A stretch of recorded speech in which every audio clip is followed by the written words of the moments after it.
Good morning. I call this meeting to order. This is the second meeting of the task force for reviewing the connectivity and technology needs of precision agriculture in the United States. Welcome to our task force members joining virtually, and welcome to everyone who is watching live at fcc.gov/live. My name is Elizabeth Kuttner. I'm the designated federal officer for the task force, and I'm joined today by Stacey Ferraro and Lauren Gary, who are our deputy DFOs. Well, let's proceed with the roll call. Teddy Bekele, Chair, Land O'Lakes. I am here. Dr. Michael Adeline, Vice Chair, South Dakota State University. I am here. The Honorable Dale Artho, Smith County, Texas. Here. The Honorable Loran Osley, Florida State Senate District 3.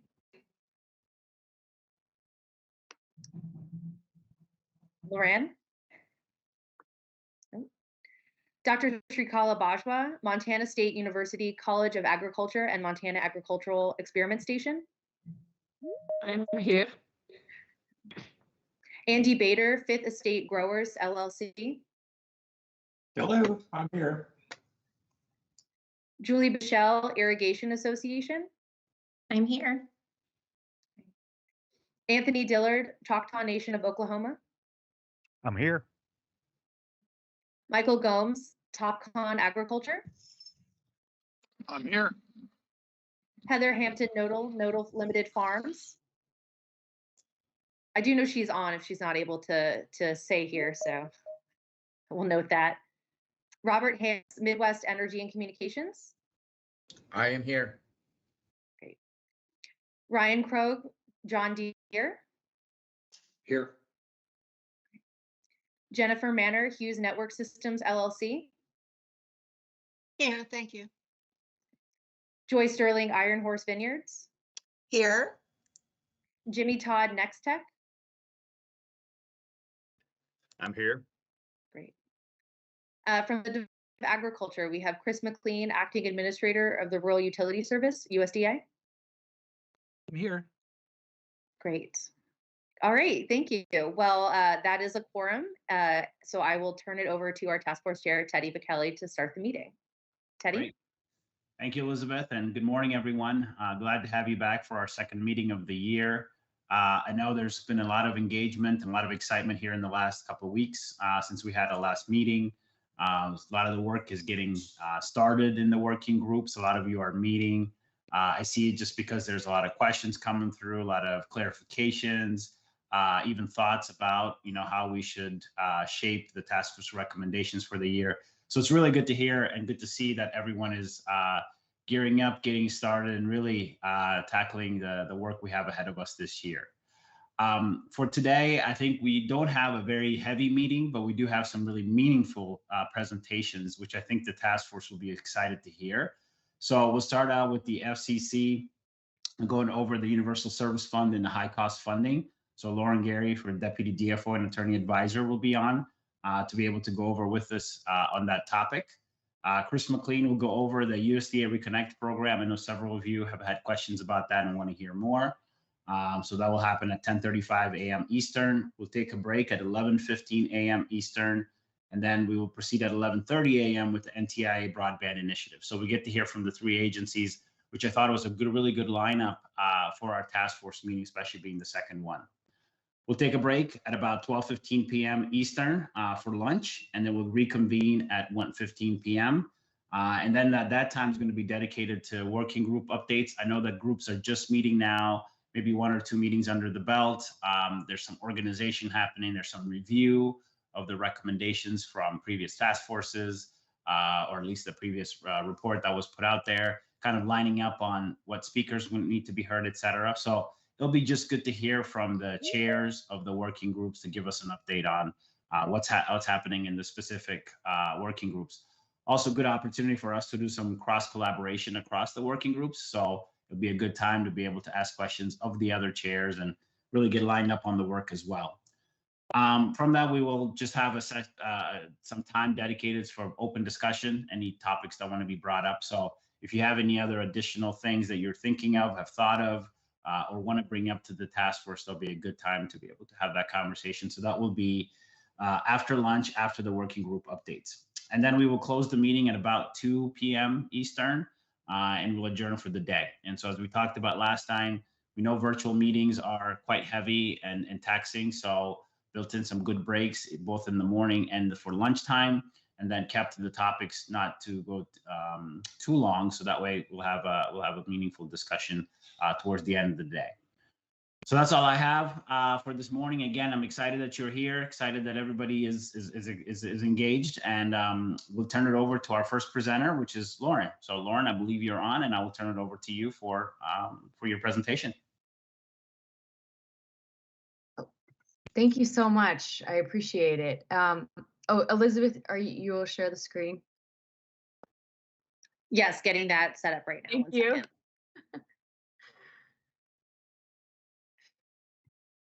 So as she's setting that up, I am going to be talking about the Universal Service Fund. I'm going to give an overview of it. Hopefully, not too complicated because we can really dig down deep in this program. So I'm going to be focusing on the high cost program.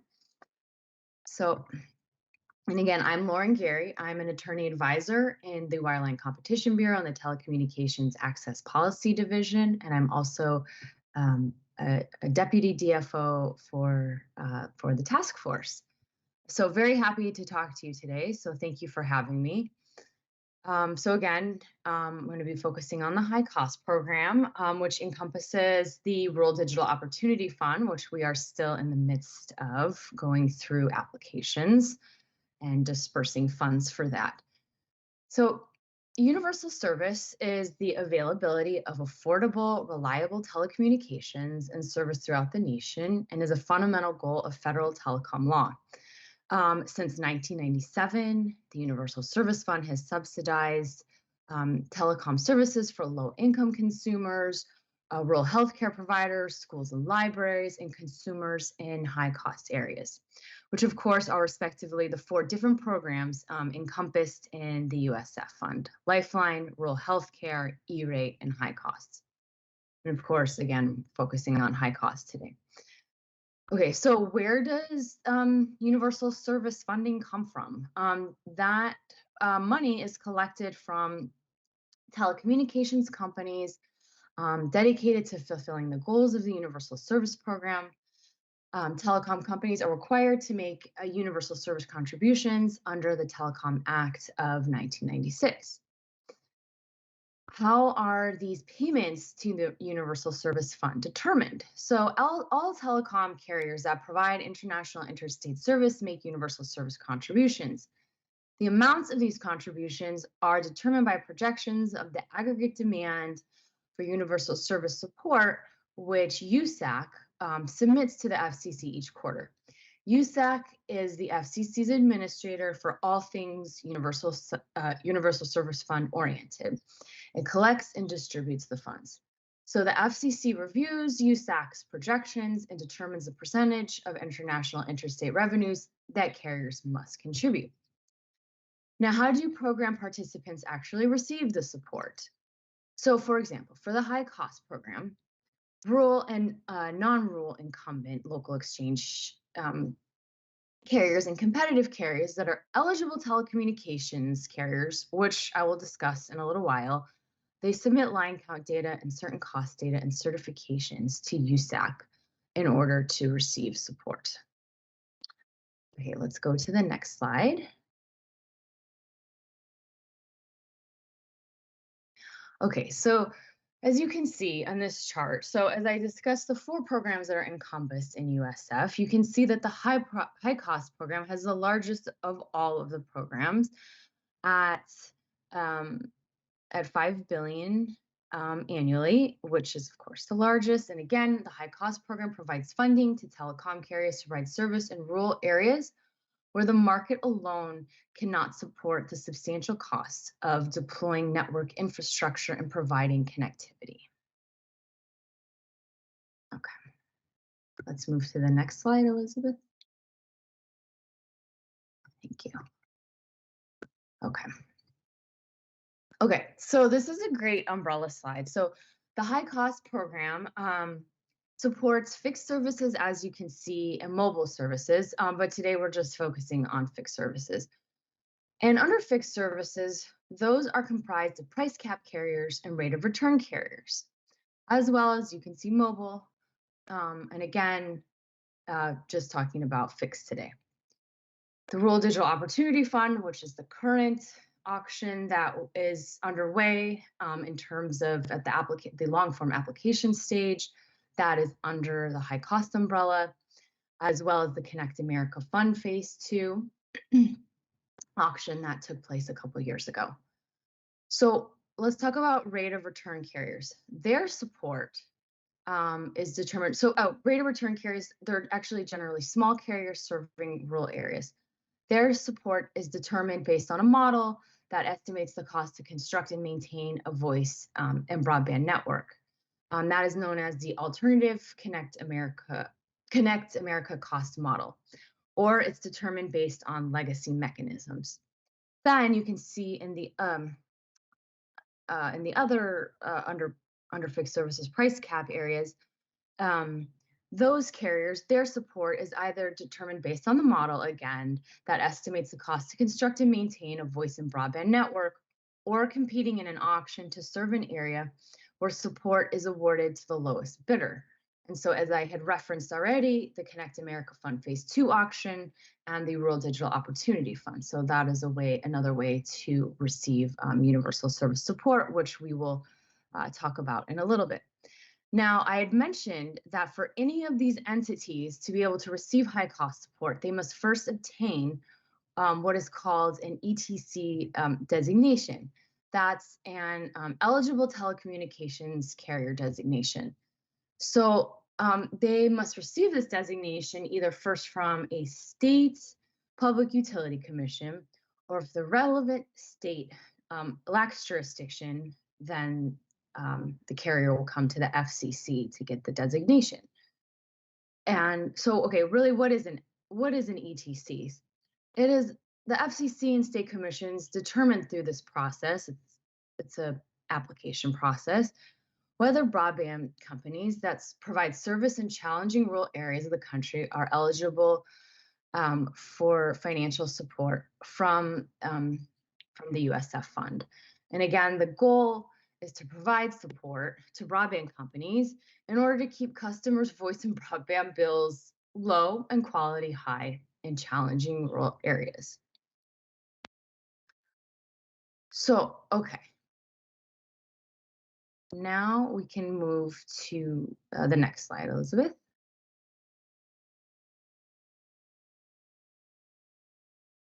Okay, so Connect America Fund high cost principles. So again, the high cost program is designed to ensure that consumers in rural and insular high cost areas have access to modern communications networks capable of providing voice and broadband services at rates that are reasonably comparable to those in urban areas.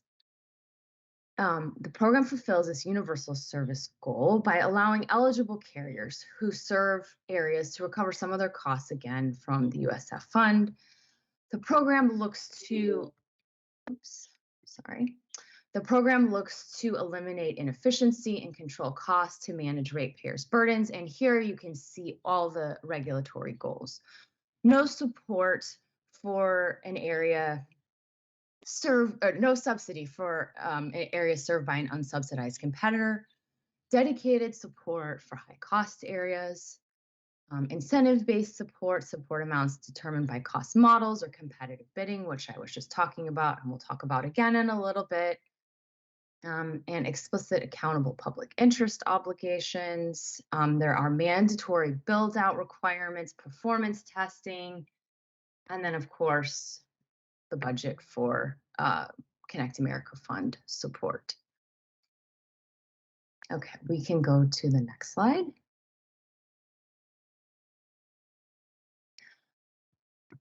Okay, so let's talk about Connect America Fund. So we had that umbrella slide is a really good slide. You don't have to go, you don't have to go back to it, Elizabeth. But the umbrella slide that I was talking about, this is you know, the one area, of course, where we'll talk about, we'll talk about model-based support and an auction. So price cap carrier support is determined either based on a model that estimates the cost to construct and maintain a voice and broadband network, or competing in auction to serve an area, and support is awarded to the lowest bidder.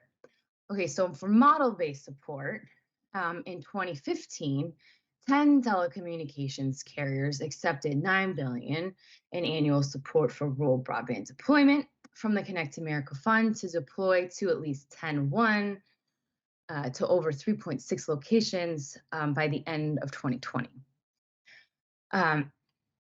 Carriers are required to deploy to, they were required actually to deploy to 80% of the locations by the end of 2019. And as of 2019, almost 3.5 million locations were reported deployed. Okay, so that was model-based support. Now let's talk about the price caps that decided to participate in an auction. So of course, first there was the Connect America Fund Phase 2 auction, and then currently the Rural Digital Opportunity Fund. So as of November 2020, in terms of the Connect America Fund Phase 2 program, $1.4 billion in support over 10 years was authorized to 193 winning bidders to provide fixed and broadband and voice services to over 700,000 locations in 45 states. And 45% of these locations must be served by the end of 2020 and 100% by 2025. Okay, now we can talk about the Rural Digital Opportunity Fund. And maybe just actually, Elizabeth, sorry, do you just mind going back to that slide 4, which is the umbrella slide, just to show, I just kind of feel like that's a good just visualization. So again, we have fixed services, and we talked about price cap areas, and we talked about model-based support, and we've talked about CAF Phase 2 model-based support and CAF Phase 2 auction. And now we're going to be talking about the Rural Digital Opportunity Fund, which, as you can see, is the bottom, the very last green box under price cap areas. Okay, so we can go back to slide 7 now. Thank you. Okay, so as I said, this was the most recent auction that took place. It took place in November of 2020. Or carriers, price cap carriers, and even rate of return carriers, they competed in an auction to serve an area where support was awarded to the lowest bidder. This was Rural Digital Opportunity Fund Phase 1, also known as Auction 904. It targeted support to census blocks that where commission data showed that these locations were unserved by 25.3 broadband service. And on December 7th, 2020, the commission announced that Auction 904 had closed at the end of November, and $9.23 billion in support, which was much larger than the Connect America Fund. And so $9.2 billion in support was awarded over 10 years to 180 winning bidders to provide fixed broadband and voice services to 5.2 million locations in 49 states and 1 territory, the U.S. Mariana Islands. So winning bidders have filed their post-auction long-form applications. Those are currently still under review. We have authorized a number of applicants already, as that's public record. And just to give you an idea of where we're at with that, as of March 2022, over $4.7 billion in broadband funding has been announced for nearly 300 carriers in 47 states, serving 2.6 million locations. So that is the largest auction yet under the Connect America Fund, and we've been incredibly busy working on it all year. It's been exciting, and it's great to know that all the support is going out to these carriers to build out their systems to serve all these unserved areas. It's just pretty amazing. So we're you know, hopefully in the midst of finishing that auction up soon. Okay, so now on to the next slide. We're going to talk about rate of return carriers. And sorry, Elizabeth, can we just go back to that umbrella slide one more time? Thank you. Okay, so again, under fixed services, rate of return, you can see Connect America Fund, ACAM, and that's what I'll be talking about. That's the first green box under rate of return. Okay, so again, rate of return carriers, these are generally smaller carriers serving rural areas, and their support, again, is determined based on a model that estimates the cost to construct and maintain a voice and broadband network, and that's known as the Alternative Connect America Cost Model, or ACAM, as we like to refer to it as, or their support is determined based on legacy mechanisms. Okay, so for ACAM 1, support was determined for 262 companies in 43 states elected ACAM 1, allowing these carriers to receive predictable support for a 10-year term in exchange to deploy 25.3, 10.1, and 4.1 on reasonable request. Then there was ACAM 2, 171 carriers elected ACAM 2 support and have the obligation to deploy 25.3 and 4.1 upon reasonable request to more than 363,000 locations, including 37 locations on tribal lands. I had also mentioned that, so rate of return carriers or supports determined, of course, based on that model that we just talked about, or on legacy mechanisms. So for legacy mechanisms, for carriers choosing that, as of August 2019, 437 study areas remain on legacy mechanisms. Okay, and legacy carriers, in 2018, the budget was increased for legacy carriers with annual inflation adjustment and additional increase in support and guaranteed minimum amount of support. Also, the commission has authorized additional support for operating expenses for companies primarily serving tribal lands, and deployment obligations for all legacy carriers were defined at 25.3. In 2018, I saw a comment on study areas with 100% overlap by competition and a tribal broadband factor for legacy carriers, and the impact of broadband only lines, so no voice on legacy support levels.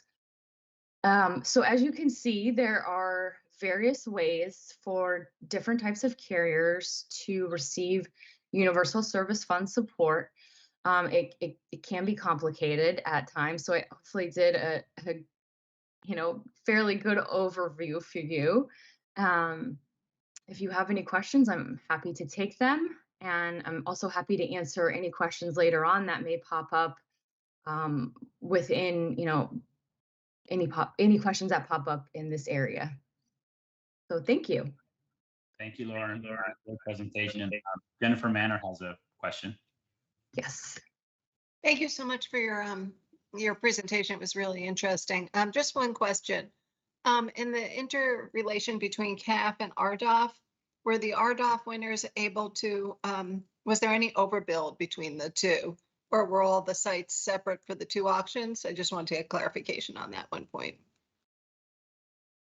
You mean, were there any of the same locations? Exactly. Thank you. Well, in July,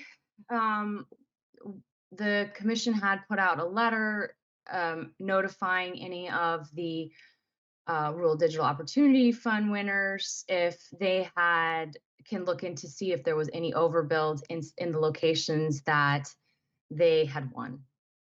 And there actually were a decent amount, as you can see from a public notice that we had put out, that there was some locations where there was overbuilding. So To answer your question, yes. Does that help? Yeah, thank you. And I'm not meaning to embarrass, but was the intent not to do that, I imagine, or was it allowed? I'm just trying to understand. What do you mean? So when the FCC did that, was that inadvertent that there was an overbuild?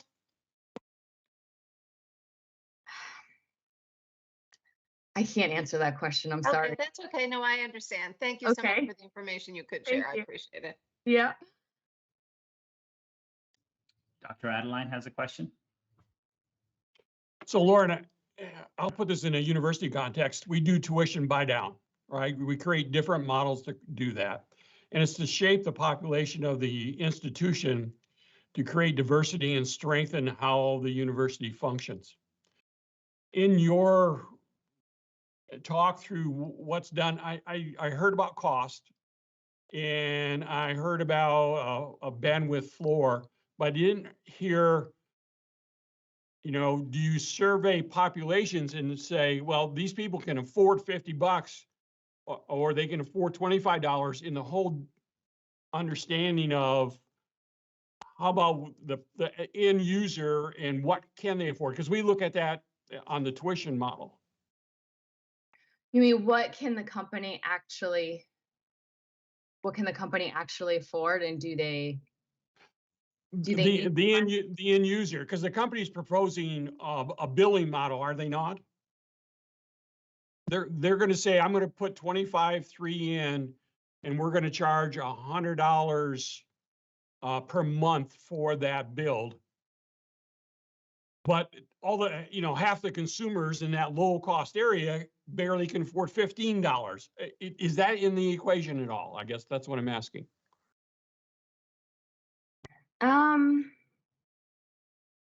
Like how much how much they charge for their service?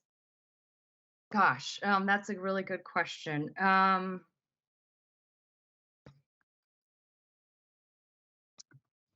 Well,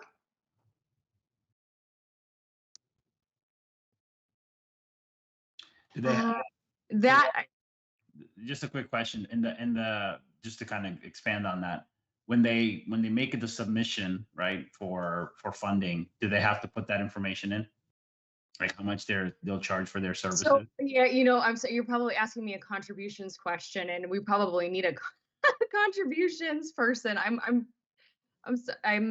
My focus is, I'm sorry there's not a contributions person on this line because my focus is mostly on the auctions, and I apologize. But I can certainly get you those answers. If I'm not able to answer some of these because it is highly complicated and it dives really down deep, I'm very, very happy to give you these answers post the meeting. If you follow up with me, please. We will. No, thank you. And that actually may be a good takeaway for us to have a contributions person on that. Yes, I think it would be good to have a contributions person. If you want to have somebody from USF speak too, that would be great. And from any of the other programs as well. So I hope I'm so sorry. No, that's okay. Now, if there's nothing if there's something you can't answer, just let us know. Okay. Follow up on it. No big deal. And Andy Bader has a question. Okay. Go ahead, Andy. Hi, good morning. For the locations where funding has been awarded, do we have metrics that show what kind of data bandwidth is being used over time? Clearly, some of the proposed levels are relatively low compared to what we're seeing in need, especially after the pandemic. So I'm just interested, as part of the funding award, do we have insight into what kind of bandwidth is actually being used at all of these locations? So the companies are required to submit all, where they're serving, where they've built out to. They have requirements to serve. Like if they won funding and they propose to serve at 100 or gigabit service, then they have to provide that information to USAC. We have a system where they upload that to. In terms of what bandwidth is actually being used, I'm not sure if that actually comes from, if that's information that the company would have itself, but they are required to report everything that they've built out because they have certain building milestones that they have to meet. And in terms of after that, I believe that lies with the company. But that's something I'm happy to also look into. But as we're giving this funding out, they submit all their data for what they've built out to, and how many locations they will be serving or that they can serve. And that information is available with USAC, and that is public information. In terms of the bandwidth, that I will have to find out about. Okay, thank you. And Elizabeth, maybe, Lauren, maybe one more question. And I don't know how much you can tell us about this or not, but you had 5G fund up there as a future program, right? What can you tell us about that? Yes, that's okay. Let me see. That is one I'm also I do have another. I'm also not working on that. So that's another one I would suggest having. And I know John McCormick, he is working on that. He is an excellent resource for that. So I believe he's given a presentation before, and I'm sure he'd be happy to do that again. Yeah, we have heard. I didn't know if there was any new developments on that one or not, but yeah, we can follow up with John. I have to say, I the last time I gave this presentation, nobody asked me nobody had any questions. So thanks for your great question.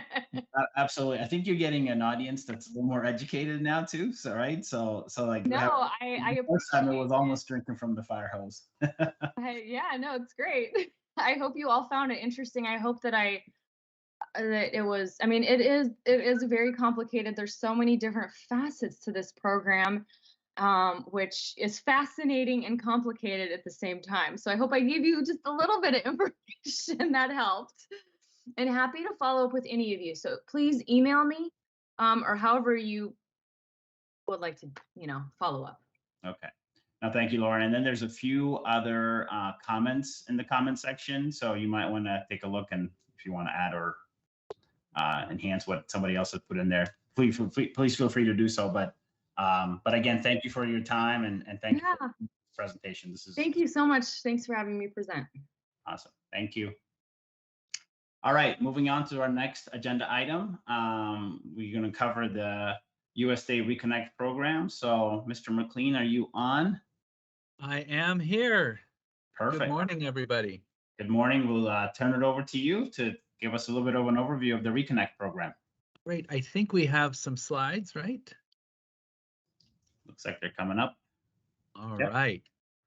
Well, greetings from Washington, D.C. We're in the middle of cherry blossom season, so we're all in a very, very happy, springy mood today. This is probably close to the peak. My name is Christopher McLean. I'm the acting administrator of the Rural Utility Service. My day job is to be the assistant administrator for the RUS Electric program, but I've been serving in the capacity of acting administrator since inaugural day. And it's a pleasure and honor to do this. So we'll go to the next slide. And I'm going to share with you a little bit, first a little bit of background. United States Department of Agriculture has multiple mission areas. So Rural Utility Service is part of the Rural Development Mission area. And we share that role with three sister agencies: the Rural Business Cooperative Service, the Rural Housing Service, and my agency, the Rural Utility Service. And keep these three agencies in mind as we go along, because I want to share with you some interesting feature of the 2018 Farm Bill, which really makes all three of our agencies, in one degree or another, participants in the effort to deploy broadband. So we'll go to the next slide. And the Rural Utility Service is created out of the telephone and electric programs of the original Rural Electrification Administration, created in 1935 by President Franklin Roosevelt, and codified into law with the Rural Electrification Act in 1936. To this very day, we still administer the Rural Electrification Act. In 1949, President Harry Truman signed into law amendments to the RE Act, the Rural Electrification Act, to expand our mandate from electricity and rural electrification to rural telephony. And then in the 1990s, Congress took the telecom and electric programs of the Rural Electrification Administration, combined them with the water and sewer programs of the Farmers Home Administration into a one-stop utility shop called Rural Utility Service. So we like to think of ourselves as Infrastructure RUS at RUS, and we again administer telecom, electric, broadband, water, sewer, infrastructure investments in eligible rural areas. Go to the next slide.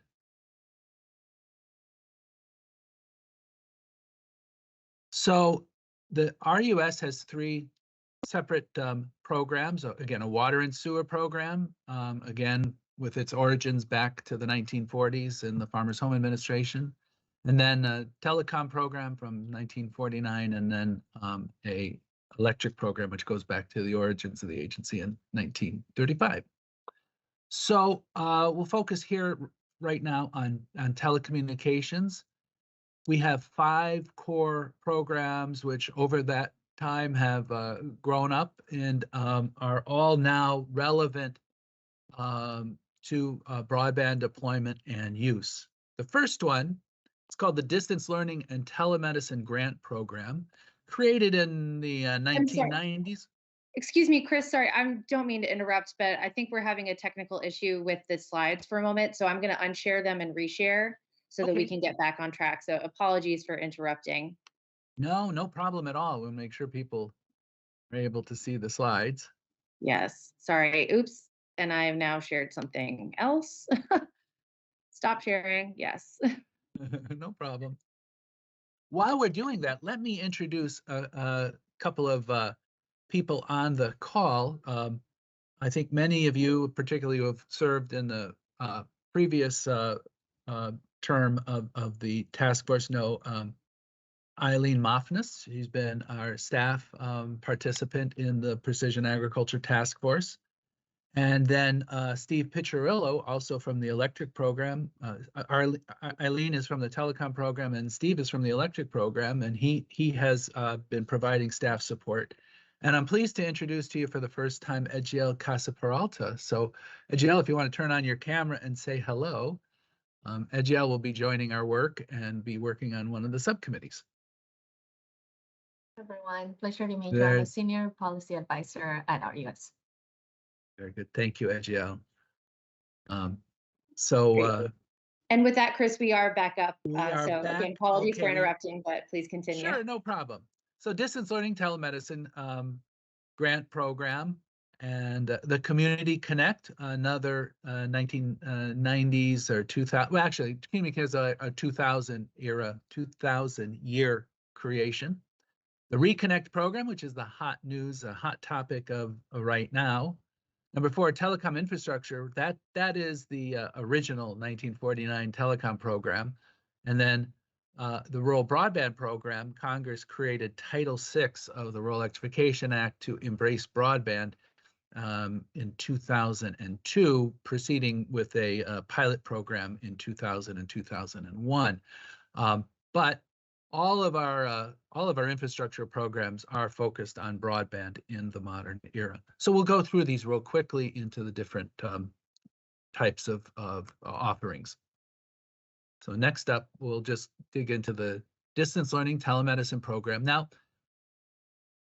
DLT, as we like to call it, is focused on end user equipment on existing networks. There is some slight eligibility to create network, but this is primarily focused for a distance learning purpose or a telemedicine purpose, or in some cases, we've seen applications that come in for both. But the idea is to be able to serve rural constituents, typically a community of 20,000 or less, with distance learning or telemedicine technologies. It's a grant program. It's one of our most popular programs. Grant recipients have a 15% matching requirement. And again, 20% of the grant can be used for facilities to connect, but the lion's share of the money is to be able to fund the end user equipment. And then this is open to federally recognized tribes, nonprofits, for-profits, consortia, pretty much anyone, any kind of business entity other than an individual or a partnership of individuals. Now, what are the types of things that a DLT grant could fund? Well, think of a hospital to rural clinic setting where perhaps it could be an urban hospital with a network of rural clinics, and the equipment on either end of that connection could be financed by this program. Or think about a school district out in a rural area that has multiple schools but can only afford one Latin teacher or one advanced physics teacher. And so they will be able to finance the distance learning technology, the monitors, the cameras on either side of the network so that you could connect and connect schools together into a learning network, or maybe have classes originate from a university to high schools. And the learning option here is a lifelong learning. So we've had even some professional training projects funded here, like, for example, training of nurses for continuing medical education and things like that. Again, very, very popular. Typically one application cycle a year. There were rare occasions when Congress, particularly during the pandemic, where Congress gave us extra money, where we kind of doubled up.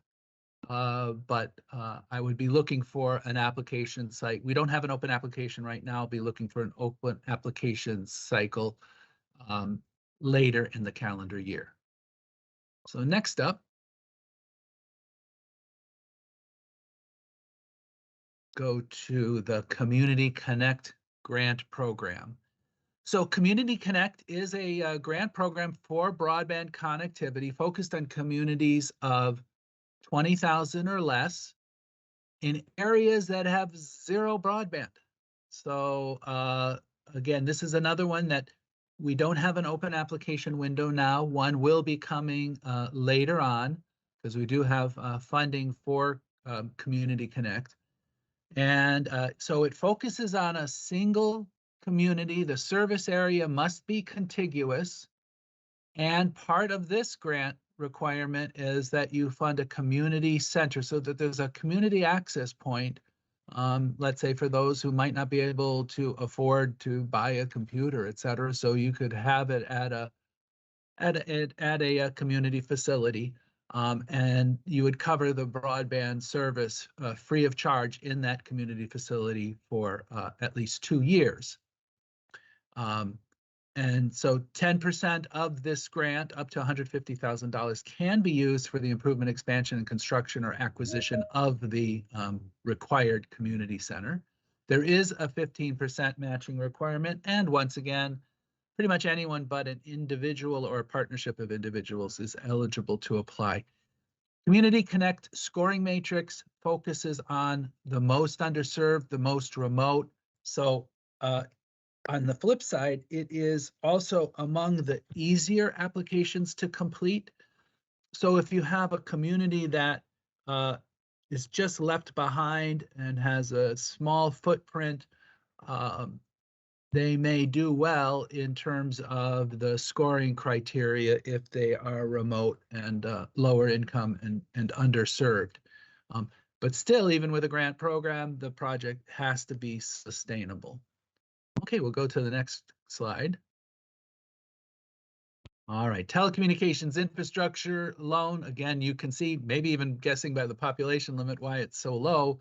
This is the original 1949 statute, updated and tweaked over the years and updated in our regulations over the years, but it is a loan program. And the loans, oh, I have a good question. What's the limit for Community Connect? It has been about $3 million. We will determine that in the next funding round, depending on what we have to go around in our appropriations. Now, not everybody applies for the maximum amount. Often the total awards are sometimes lower than that. All right, Telecommunications Infrastructure Loan Program, again, is a loan program only, typically has interest rates at treasury rates of interest or near treasury rates of interest. And again, applicable to everyone who applies. This has traditionally been, when started out as telephone service, but really today in the modern era is all about broadband service. And don't be deceived by the 5,000 or less. That's the requirement for a new loan.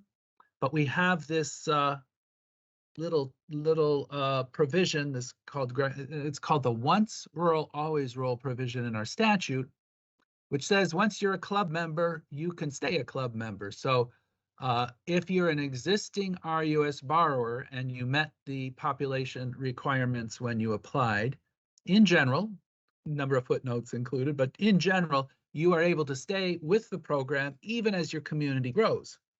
So a community of 5,000 could grow to a community of 20,000 over time, as long as they have a continuous mortgage with us. They continue to meet the population requirements.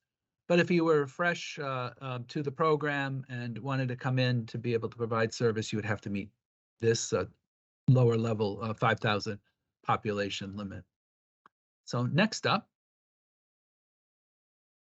we'll go to the Rural Broadband Program. This is sometimes known as Title VI, because it's the sixth title of the Rural Electrification Act, again, created first as a pilot program in 2000 and then statutorily in 2002. And over time, Congress has tweaked with this program, but it started out as a loan-only program similar to the Rural Telco program, but is now has statutory authority for loans and grants. So it's for rural broadband infrastructure, construction, maintenance, improvement, expansion of broadband services. Loans and grants are now available, or now eligible. We don't have an open window in this program right now because of the big Reconnect initiative, but we did receive money for this particular program in the IIJA, the bipartisan infrastructure bill. And so we will be opening a special Title VI Rural Broadband Program award cycle. Now, here you can see a much more generous population limit than we had in our core 1949 statute provision. Here we start with communities of 20,000 or less. 50% of the proposed funded service area must be unserved. And again, everybody but individuals or partnerships of individuals are eligible to apply. And we'll go next. Here is the big news. Here's the one that's the main event. We just earlier in this month closed our third round of funding in Reconnect. Reconnect is the first major initiative that we have had significant grant dollars, at least since the American Recovery and Rehabilitation Act during the Great Recession, where Congress gave us 2 rounds of funding to be able to put grant dollars forward. So Reconnect, in the first 2 rounds of funding, we obligated well over $1 billion, and we funded over 180 projects around the country. Some of them are actually starting to cut over to service right now. And so this has been a very exciting initiative for us, has really effectively doubled our portfolio. So we could fund broadband infrastructure, construction, maintenance, improvement, and expansion of broadband service, loans and grants, and loan grant combinations with 25% matching requirement for grants. The loan grants are 50-50. And we've got a $25 million cap on the awards. Then again, rural communities of 20,000 or less, and the proposed funded service area must be 90% unserved. All right, so keep this in mind because there's been some changes over time, or there's actually a couple of recent changes which we want to focus on. So these are the rules for round 3. We just closed the round 3 window, and the response has been overwhelming. In round 3, we actually set up the application. I think we have this on the next slide. There we go. So in round 3, we announced an availability of $1.15 billion. And I hope members of the task force will see some, I think they'll see some echoes of conversations that they've had over the past and validations of your most excellent report. Because in Reconnect Round 3, we listened to comments from participants in rounds 1 and rounds 2. We took into account the effects of the pandemic and the clear needs that rural America has during the pandemic, and the advice of experts and in what rural America needs. And so in rounds 1 and rounds 2, we had an eligibility requirement that was the statutory minimum for the Reconnect program, which was 10/1 service. And we had a build to requirement of 25/3.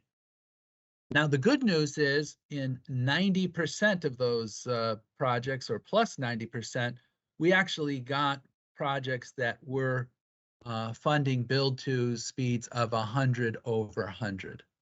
So that experience led us in round 3 to really up our game and to have a eligibility speed of areas of 100/20 and a build to speed of 100/100.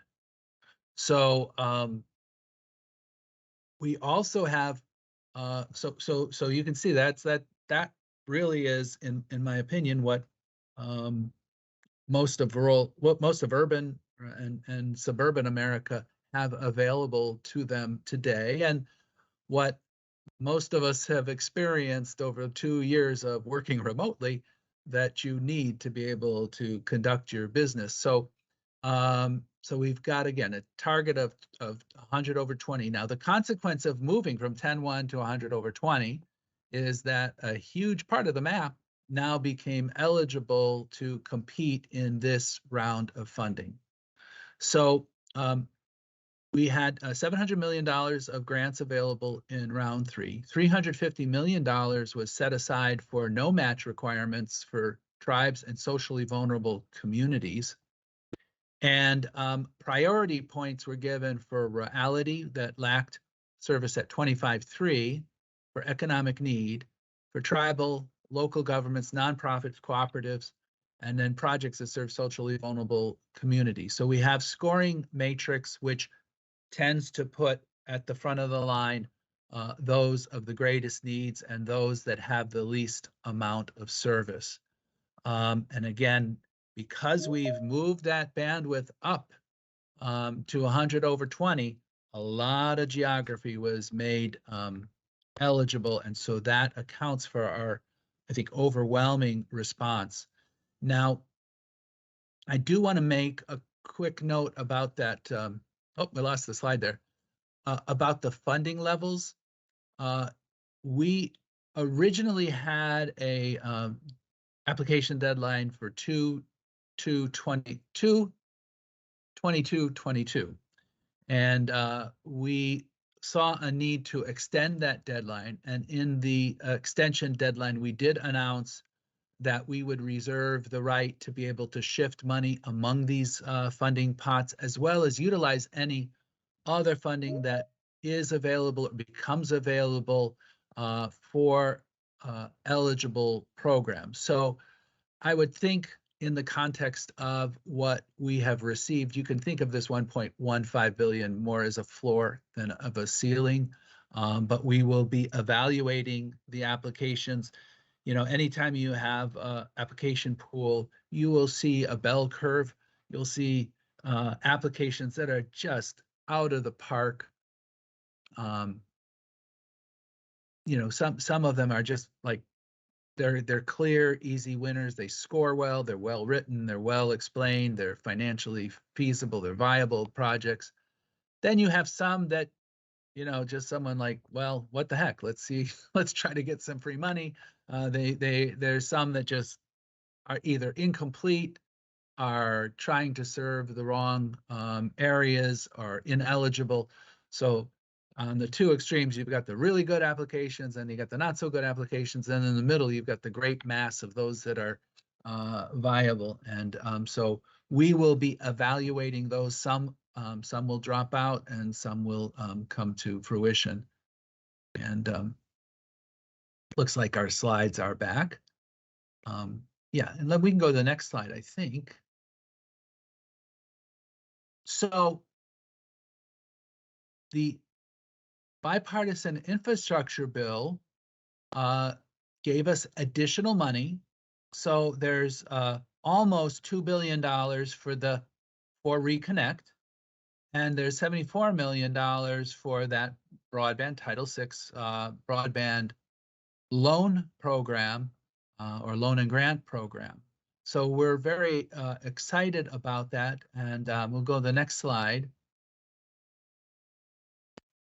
Oh, okay. Go back to that IIJA slide. So a couple of things to note about IIJA money. The money became, you know, we had round 3 well underway by the time this bill passed. So Congress tweaked some of the requirements in our Reconnect program.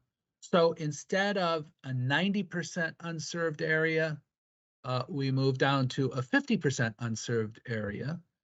And there were a couple of more categories of eligibility for no match 100% grant awards, namely the Colonias, those areas in the Southwest near the Mexican border, and Alaska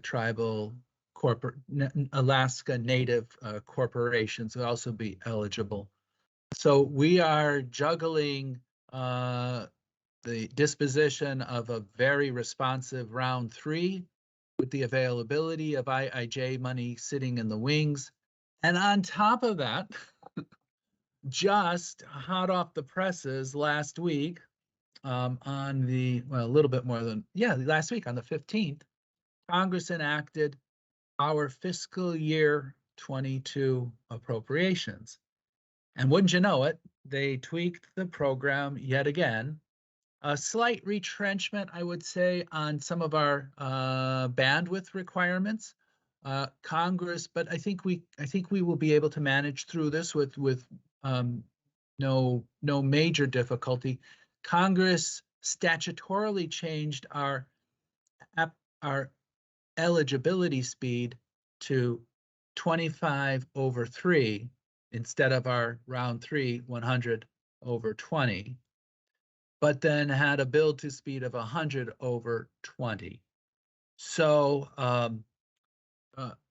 I will say, at least provisionally, it's the opinion of the agency, upon consultation with our Office of General Counsel, that the FY22 changes only apply to the FY22 money, which was just under, I think, 500 million. It was between 400 and 500 million dollars that we would have in budget authority. And of course, we can leverage that up through loans and grants to be a bigger number.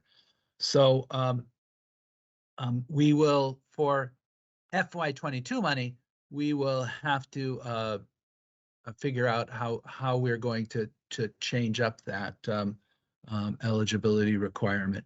The good news is, at 100/20 build to speed, I think we will receive projects that do meet our core our core minimum for what we think rural America needs.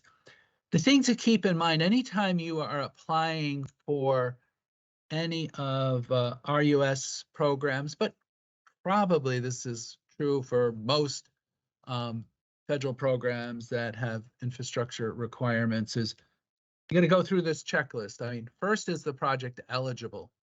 Does it meet all the statutory and regulatory requirements of the program? In this case, let's say for Reconnect Round 3, is it a community of 20,000 or less? That's kind of an eligibility requirement. Is it going to be providing the minimum level of bandwidth? So those are the eligibility requirements. Think of eligibility as the front door of the program. And you get into the front door, you get a chance to make your case and present your package. But then the hard part is it feasible? If it were financially feasible, both in terms of if there's a loan component, the ability to repay the loan, but even in terms of a grant, is it feasible or sustainable? What happens to the project once the grant dollars run out?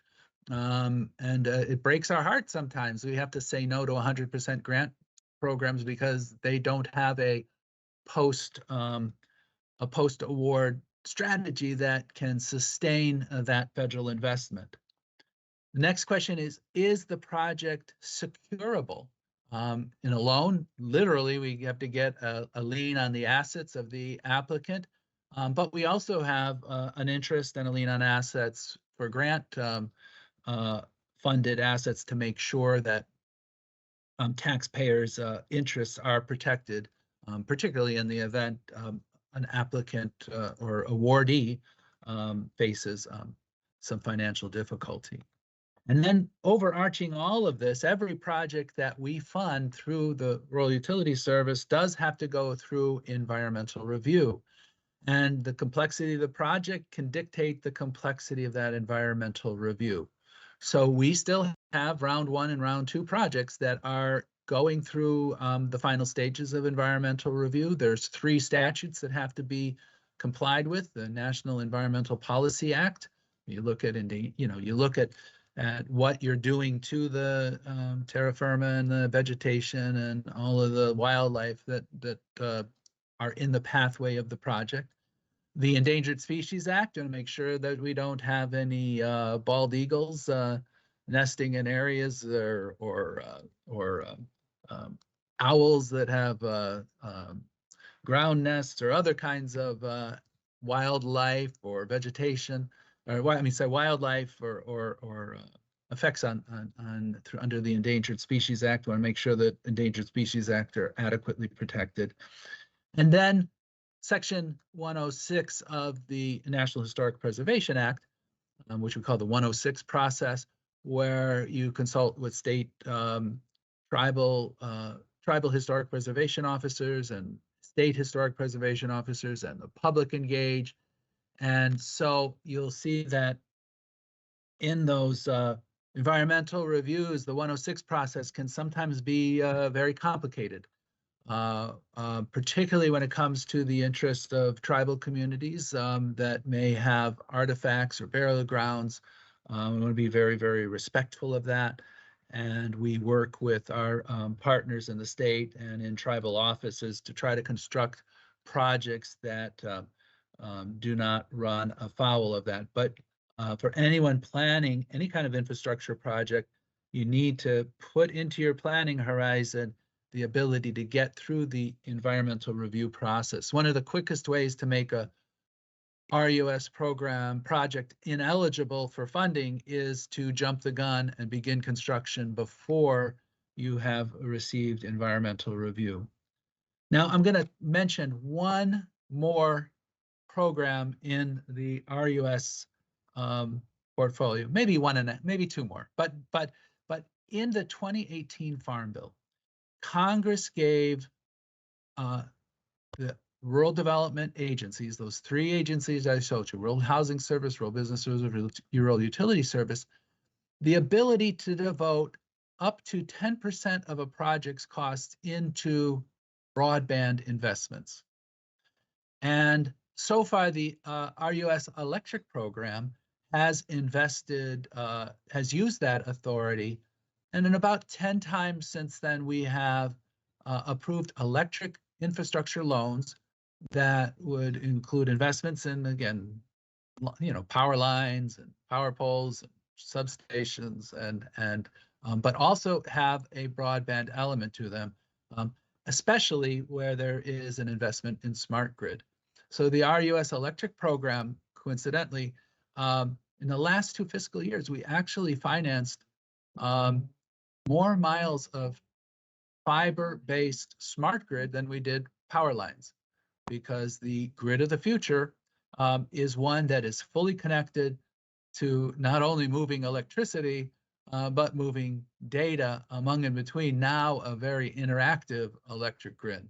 So it's a huge machine-to-machine communications task as we bring on renewable energy, which is intermittent, storage, and as well as maintain the security and reliability and recovery of that electric grid. So you're seeing a real interesting synergy where electric utilities are entering the broadband program, or them because they're applying either to the FCC's RDOF program or CAF program, or applying through Reconnect, or using their applying to, I'm sorry, tongue-tied here, applying to the RUS Reconnect program, or just using excess capacity in their smart grid networks to make them available to meet community broadband needs.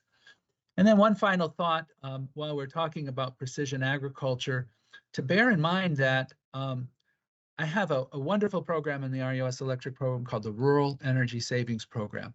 We will lend at 0% interest loans to a utility, and it could be electric utility, gas utility, water utility, telecom utility, and then the utility can re-lend it to a consumer for energy efficiency measures.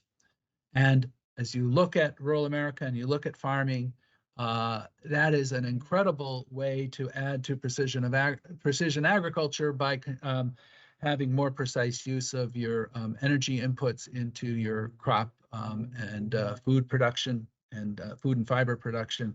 And so we want you to keep in mind the opportunities that exist to expand energy efficiency. A great trend is called beneficial electrification, where we're converting more carbon intensive fuel sources to more reliable and less carbon intensive electric sources, all of them connected through your smart farm, smart home networks, so that you need that telecom connectivity in order to make all of those systems work together. So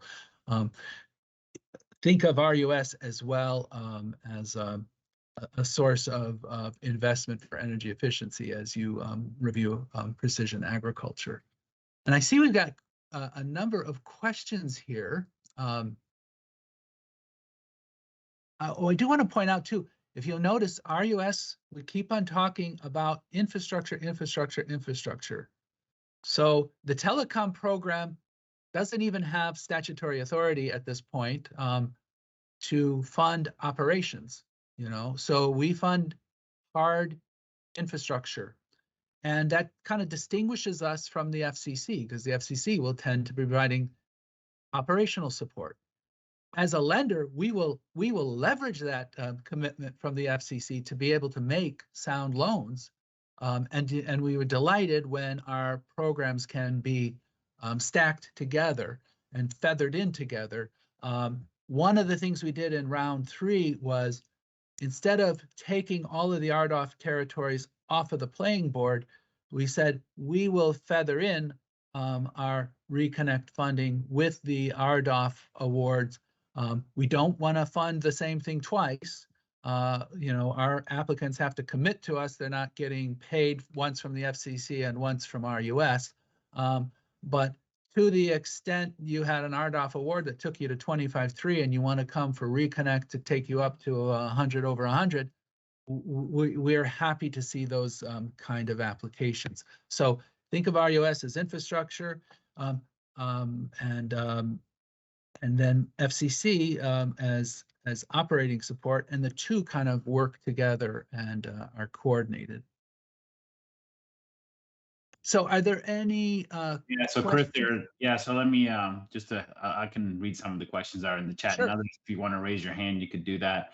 So I believe there was a question around what's the project funding for Community Connect. I think you answered that one. There was one following that said, what about the DLT, the distance learning and telemedicine grants? Is there what's the limit for that?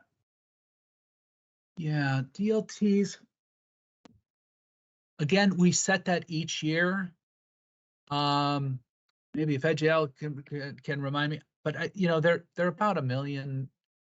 Sometimes at the high side. They can be, they could be in the thousands, hundreds of thousands of dollars. But DLT grants again are end user equipment, so they're not hugely. I don't have a statutory requirement, but we'll set that each year. We'll kind of look at how much money we have and what the projects are. Okay. Often a requirement of these programs points to unserved only areas. Both unserved and underserved definitions are moving targets and are not always consistent across programs. Is there any effort to clearly define and codify the definition? Okay, so that is just such a great question. And it's one that we've been living with, really, to be honest, since the creation of the telephone program. I mean, think about when we moved from the the crank telephone, dynamo kind of era to electric service, then to digital service, and to touch tone service, and then to, enhanced features. Yes, it is a moving target. And we like it when the target moves up, right? We think that we have always believed that RUS, we have this engineering ethic, which I describe as being you build it right the first time. You try to invest in as much capacity as you can afford and you can sustain at the local level, and you don't say that's gold plating or over. We want to be able to build. We build the church for Easter Sunday, right? Because we can do it right the first time. We can't have just-in-time bandwidth delivery. Because that gets to be very expensive because you have to replace infrastructure. If you get the big outside plant infrastructure right, you get those 20-year investments, those 30-year investments correct, then the 5-year investments, the electronics, tend to take care of themselves. They have a lower useful life, and you can be able to evolve your network gracefully over time. So yes, it is a moving target. The difference as to what was an unserved area in rounds 1 and rounds 2, thank goodness, is now more robust in rounds 3. We're grappling with Congress told us in this FY22 funding area. We hope Congress didn't mean for us to slow down, but to maybe focus where the dollars go. And the test as to what is adequately served does change from statute to statute, appropriations to appropriations. And in that 1949 bill, the original telecom loan program, statutory standard is providing reasonably adequate service. So now no duplications of lines, facilities, or systems for providing reasonably adequate service. Well, around 2000, we said, you know what? There's a difference between fixed voice and mobile voice. And we said, you can have, it's not duplication to have a mobile system as well as a fixed system, even if they're both providing voice. Then in the 2002 Title VI amendments to the broadband, Congress gave us 3 competitors or less test. Then in Reconnect, we had a 90% test, and now then a 50% test, and now back to a 90% test. So yes, it is a moving target. We're cognizant of that. And once you create infrastructure, it does need constant care, feeding, upgrade, and growth. So we're part of that. We do have a shot in the next year or so. Congress, once every 5 years, rewrites the Farm Bill. And that's where we take shots at trying to harmonize our programs across the board, maybe with population limits, maybe with some of those thresholds. And, you know, part of what Congress does and the administration does is to target limited resources to where they're needed most. So that's another thing that happens in that shifting sands between what the priorities are. So yes, it's part of our world, and we do tend to grapple with this. Okay. This one is more of a, this could be a follow-up, could be in the chat or separate, but it said, could you please direct us to or provide the maps or other data sets that summarize the 100 by 20 or 100 by 100 and other build rates from Reconnect rounds 1 and round 2. So I think we could make Okay. that a follow-up. Sure, we'll follow up and provide of where we have funded. And I think another mapping question is in here is too, is like, RUS has an application portal. We take off of that map the places we know where we funded, where we have service. But when someone applies for a proposed funded service area, we will evaluate all the available data, the best available data that's out there. And we know that certain mapping data is not as granular as we would like. But we take that into account. We also open up a 45-day comment period for existing service providers to tell us what their level of service is in the proposed funded service area.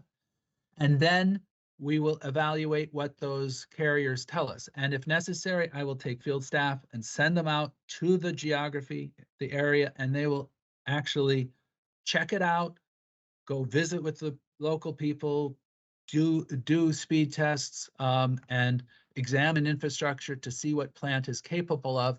So we will make an independent decision. So the mapping that's available today is informative, but it is not dispositive. And then as we fund projects, hopefully that will start filling in the map that we have projects on their way. And we have a typically a 5-year build out period for our projects. Again, driven by a number of variable factors like how quickly you can get through the environmental review, whether certain surprises come up. But in general, we look at a 5-year build out period. Okay. Dr. Adeline has a question.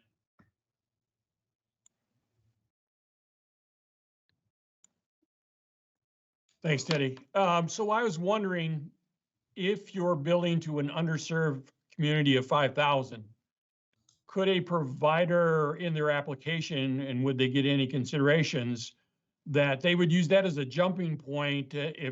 Obviously, if we're talking 5,000, it's rather rural, and there's farms in that vicinity, I would assume, that they, in their application, might use that as a jump off point to start building out for precision ag to those farm locations.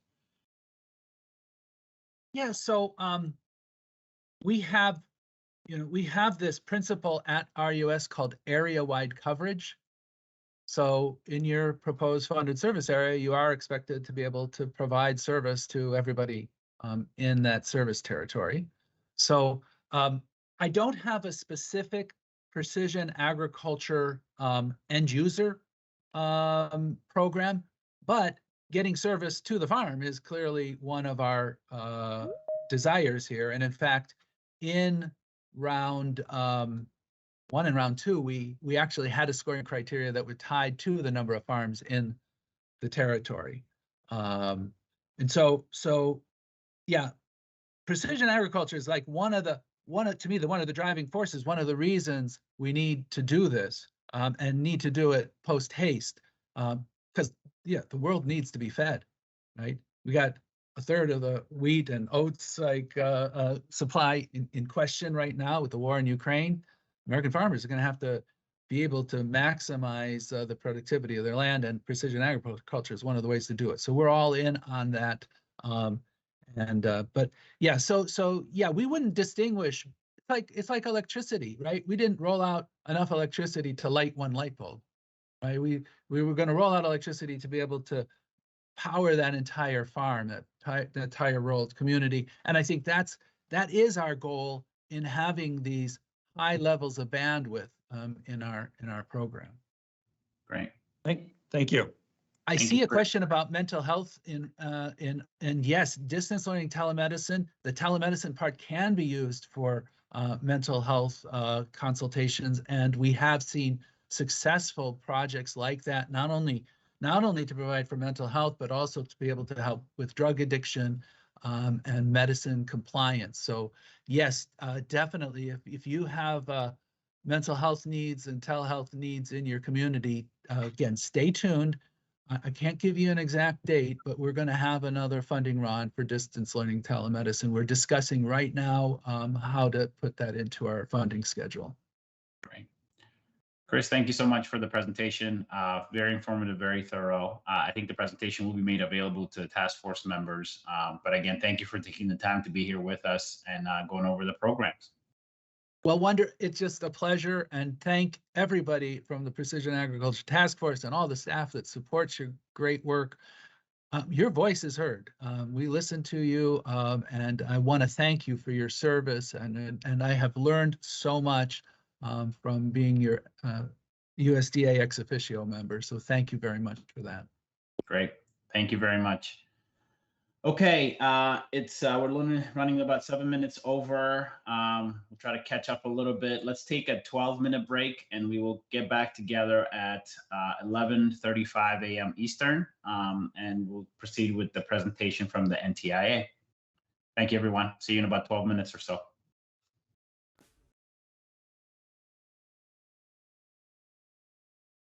Okay, welcome back, everyone. Good couple presentations here in the morning. We're going to continue here with a presentation from the NTIA, which I'm excited to hear. So we have Russ Hanser here, who's the Director of Communications and Policy Initiatives from the Office of Policy Analysis and Development of the NTIA. So Russ, I will turn it over to you for the presentation on the agency. Thank you. Sure. Thanks so much, Teddy, and thanks for having me, everyone, and Elizabeth, and members of the task force. So I am going to speak today about, so let me take a step back. NTIA is the National Telecommunications and Information Administration. We are an agency of now, I think, about 250 people within the Commerce Department. And we are the President's statutory advisor on telecommunications and information policy issues, as well as the President's advocate before agencies such as the FCC on those issues. We also play a role in administering various grant programs having to do with broadband and information policy. And most critically now, at least for me, is the infrastructure bill that passed and was signed by President Biden on November 15th includes about $48 billion worth of grant money to be administered by NTIA. And I'm going to be speaking about the four programs through which that money is going to flow. So I should mention, I guess, up top, for the last 6 or so months, I've been leading the policy team that has been putting together the notices of funding opportunity for 3 of the 4 programs here, and that has been sort of trying to structure those programs because the infrastructure bill gave a lot of discretion to the head of NTIA, who is the Assistant Secretary of Commerce. So I'm going to run through the 4. 3 of them are new programs. Those are the ones I've been working on. And then one is an expansion of an existing program, which I'll touch on just briefly. Okay, so Elizabeth, we could go to the next slide, please. So again, I'm going to do an overview of the new funding. Then I'm going to talk about the Broadband Equity Access and Deployment Program, which we call the BEAD program. That is a $42.45 billion program, easily the largest of the ones we're talking about today. Then we've got 3 digital equity programs that were instituted by the Digital Equity Act. I'll talk about those in more detail. 2 of them, the State Digital Equity Planning Grant Program and the State Digital Equity Capacity Grant Program, are very tightly related. And then the third, which is the Competitive Grant Program, is distinct and won't take effect for a little bit of time. Then I'm going to talk again briefly about the Tribal Connectivity Technical Amendments. Those amendments, again, expanded a little bit and re-upped by $2 billion an existing program, the Tribal Broadband Connectivity Program, which is in progress right now. And then finally, I'll talk about the $1 billion Middle Mile Broadband Infrastructure Grant Program. Let's go to the next slide, please. Okay, so in all, the Infrastructure Act created about $65 billion in broadband funding, and NTIA is going to administer about $48 billion of this. Again, I mentioned the 4 programs. I'll talk about them in more detail in a couple of minutes. In addition to those, so 48 to 65, there's money in between there. The great majority of that is the Affordable Connectivity Program, which replaced the Emergency Broadband Benefit. That's administered by the FCC. Then there's some USDA money and some private activity bonds rounding out the funding. And let's go to the next slide, please. Just shove it right into the programs. So the BEAD program, again, is about $42 billion. It's 42.45, but minus some administrative costs for infrastructure planning and implementation. The type of program we talk at NTIA about the type of grant program. This is a state and territory formula-based program. What that means is we NTIA give the money to states and territories. In some cases, if a state or territory doesn't want the money, it can go to subdivisions, like a group of towns. I'm not sure we expect that to happen, but I think we expect it probably not to happen. But so generally, the money will go to states and territories, and then they will use the money in various ways, partly of their choosing and partly in ways that we direct, consistent with the statute and otherwise. And the formula piece of that means that there is a straight formula that is provided in the legislation that explains who gets how much money, how the money is allocated among the different states.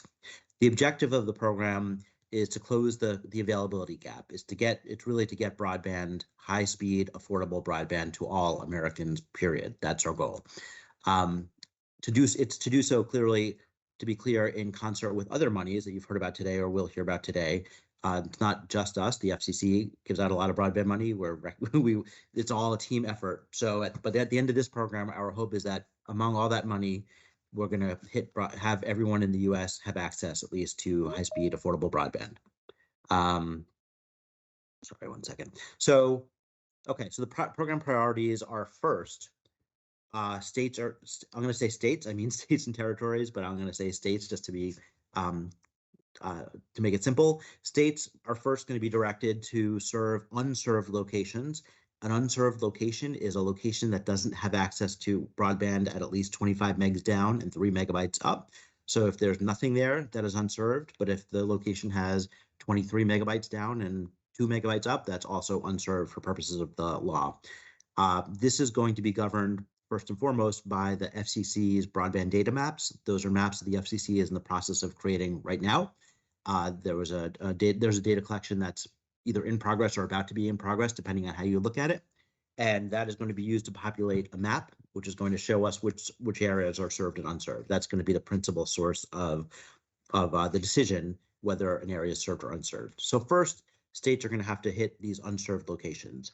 Then, if there's money left over after that, and we expect there to be money left over after that in many states, then they have to go and use the money to bring service that's at least 100 megs by 20 megs to underserved locations. Those are locations that don't have access to broadband at that speed. So if you have broadband at 80 megs down and 10 megs up, you're pretty well served by many metrics, but you're underserved by this metric, especially because it's a forward-looking program. So in that case, the money can be used when there's leftover money after hitting unserved locations. You can use that money to go ahead and hit the underserved locations with it. After that, the third priority is community anchor institutions that don't have gigabit connections. These can be libraries, these can be community centers. There's a list in the statute, and our expectations that will be fairly broad in allowing states to conceptualize what is a community anchor institution and to make their case if there's an entity that they think should be on the list that isn't already. After all that, well, I shouldn't say after all that, even within some of those priorities, the statute is written such that the states need to prioritize persistent poverty and high poverty areas. They need to think about the speed of the proposed network. So we're looking to build infrastructure here that is going to last and that's going to be easily scaled over time. We're asked to prioritize build time. So all other things being equal, a network that's going to take 3 years to build is going to be disadvantaged vis-a-vis a network that's essentially the same, but will only take 1 year to build. And then the statute directs us to require that states prioritize a demonstrated record of compliance with federal labor and employment laws on behalf of the entity building. So the ISP that wants to build the network should have a record of compliance to the extent it has existed as a business before now. There's also language that we should not be excluding any kind of provider, and we do expect some new entrants to come in. So obviously we need to tweak a little bit the requirements because a new entrant might not have a demonstrated record of anything. And we're aware of that. Other key features of the law. So the networks that are built using BEAD funding have to offer speeds of at least 100 down, 20 up. Eligible entities, that is the states, must ensure that either they or the building entity itself, the subgrantee, is going to provide a match of at least 25%. There's a waiver provision. We don't expect to grant waivers frequently. We really want this money to go as far as possible because, again, we have this ambitious goal of serving on all unserved locations and all the underserved locations we can. There's also, importantly, a low-cost plan requirement for any subgrantee being the entity that's going to get the money from the state and build the network. If you get money and build a network in a particular state, the law requires that you offer a low-cost broadband service option. NTIA is charged with determining who is eligible to buy that low-cost service option, which customers, and then the state, in concert with both NTIA and the providers, are responsible for coming up with the contours of the low-cost plan and what it will look like in a particular state. I will say that I think we will be providing at least some guidance on that issue, so we will not be silent on that issue, I believe. All right, let's go to the next slide, please. So again, states and U.S. territories are eligible for the funding, and the legislation specifies what the eligible activities are. As I mentioned, an eligible entity refers to all 50 states, U.S. territories, including DC, Puerto Rico, USVI, Guam, American Samoa, and CNMI. And as I mentioned briefly, if one of these entities fails to submit or fails to gain approval, then a political subdivision or a consortium of political subdivisions within that state can apply in the state's stead, essentially. Once they get the money, as I mentioned, the key is to deploy to unserved, underserved, and then community anchor institutions. And then there's some uses that can be pursued after that if you still have money left over.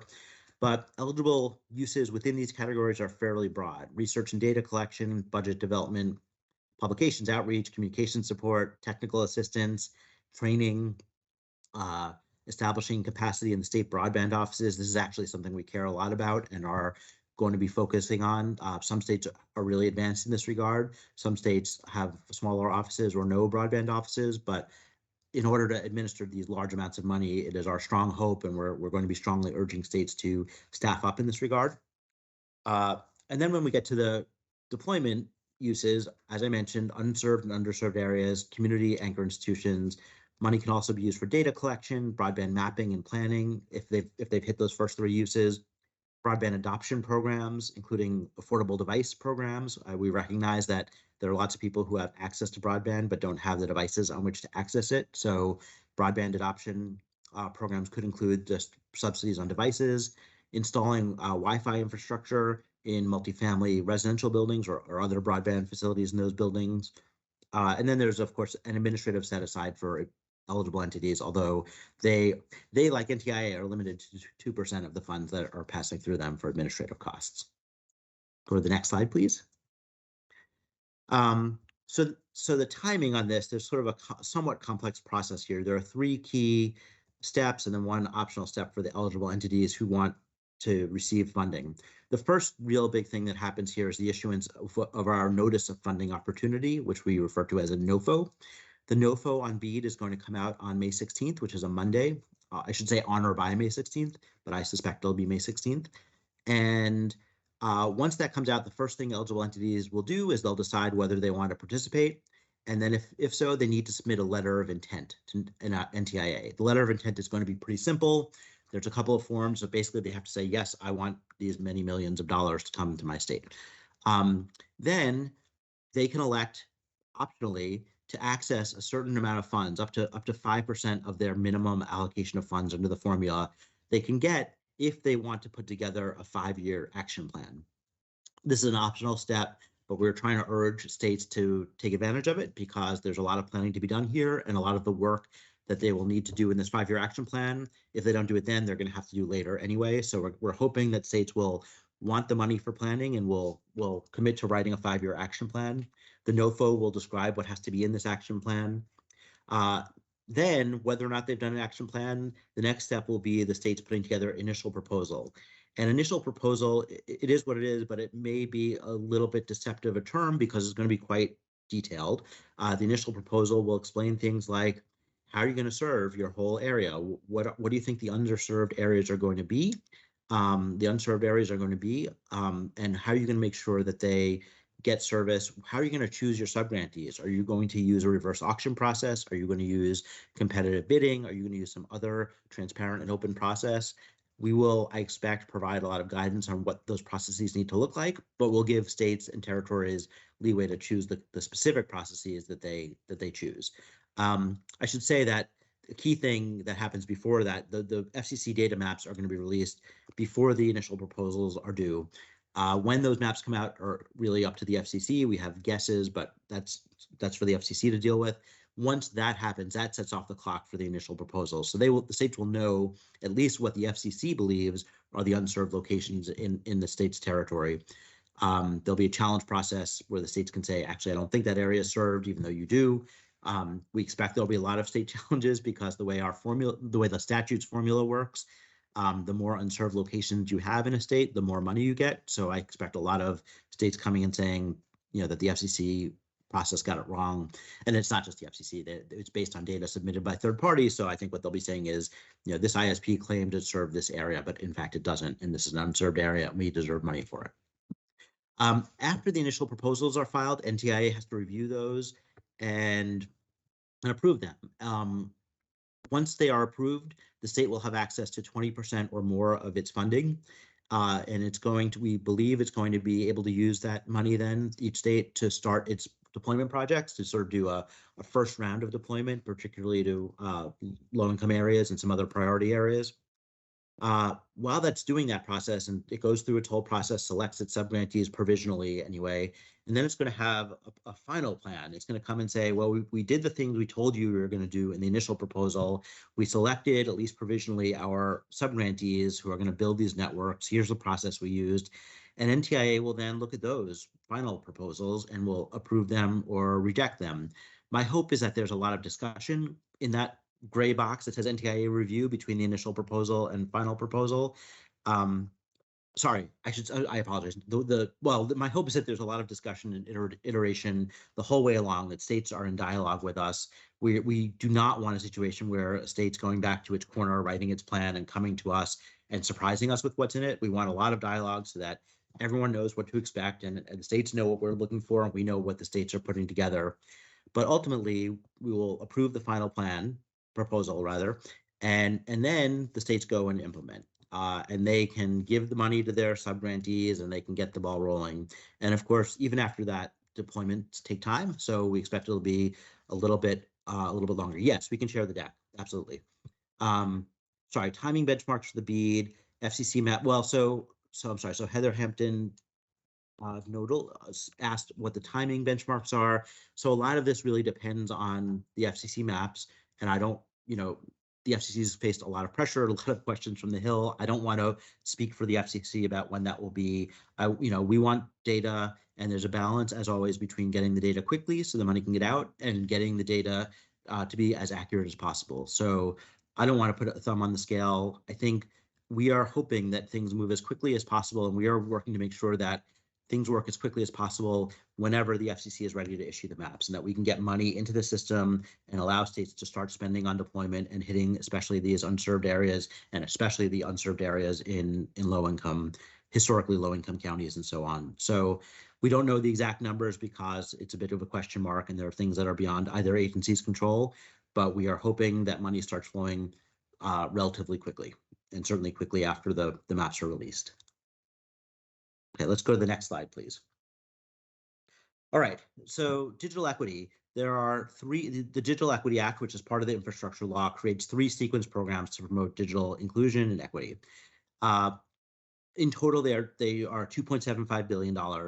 And the objective there is to support closure of digital divide and promote equity inclusion so that individuals and communities have the information technology capacity needed for full participation in the society and the economy of the United States. This is a huge, to me anyway, hugely important piece of legislation. Digital equity issues have never been at the center of these policy debates in the way that they are here. We've never allocated anything like this amount of money to deal with equity gaps, which are persistent and serious. So the program's priorities are pretty broad. When we think about digital equity, we're looking at veterans, low-income Americans, aging, which I think is a funny word because I think of us all as aging, but when you look at the statute and trace back the definitions, what it really means is anyone over 60, incarcerated individuals, individuals with disabilities, individuals with a language barrier, individuals who are members of racial and ethnic minority groups, and individuals who primarily reside in rural areas. So this act conceives of equity problems as very broadly and looks to benefit numerous groups. As I mentioned earlier, there are 3 programs, 2 of which are tightly related. I think they're worth thinking of as the state program and the competitor program. And the state program is really a 2-step program. So let's go to the next slide, please, and I'll talk about that.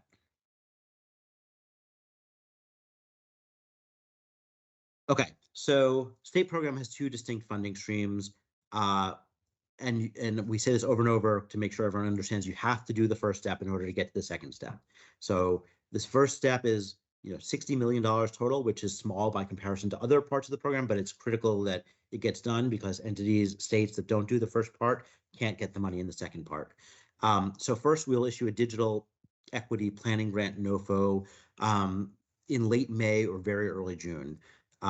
Sorry, I should say mid-May to very early June. It could be the same day as the BEAD NOFO. By statute, it doesn't have to be, but so it really just depends on review process. But the hope is it's going to be very close in time. Then states and some territories, unfortunately, the Digital Equity Act only really speaks to DC and Puerto Rico and it has a set aside for other territories, but doesn't treat them as states the way the BEAD does. So eligible entities decide, do they want to participate? And if so, they need to submit an application to us. Again, the application we hope is relatively simple so that states can come in easily. NTIA will review and approve the state's participation in the plan, and will issue a planning grant. And what do you do with a planning grant? Well, what a state needs to do under this law with a planning grant is create a digital equity plan. And the digital equity plan will be described in the NOFO. Some states have digital equity plans, some states don't. There are some private entities, nonprofits and such, who have given a lot of thought to what ought to go into those. So there are documents available for states that want help. We will also be providing a lot of technical assistance on what a good digital equity plan should look like. But the states are using this funding to build their plans. Then the second half of this program is the capacity grant program. So a state says, I've got my digital equity plan. I'd now like to get a capacity grant to actually effectuate that plan. We are going to issue another NOFO sometime in the future that will speak to that phase of the program. But essentially, the states will come back to us. They will show us their plans. And assuming that we then approve, we will give the money. We'll review the plans, review the proposal for getting for effectuating the plan, and then approve that and give the money to the states. States are required in this program to designate some entity that's going to be its administrator for its digital equity plan and its digital equity program.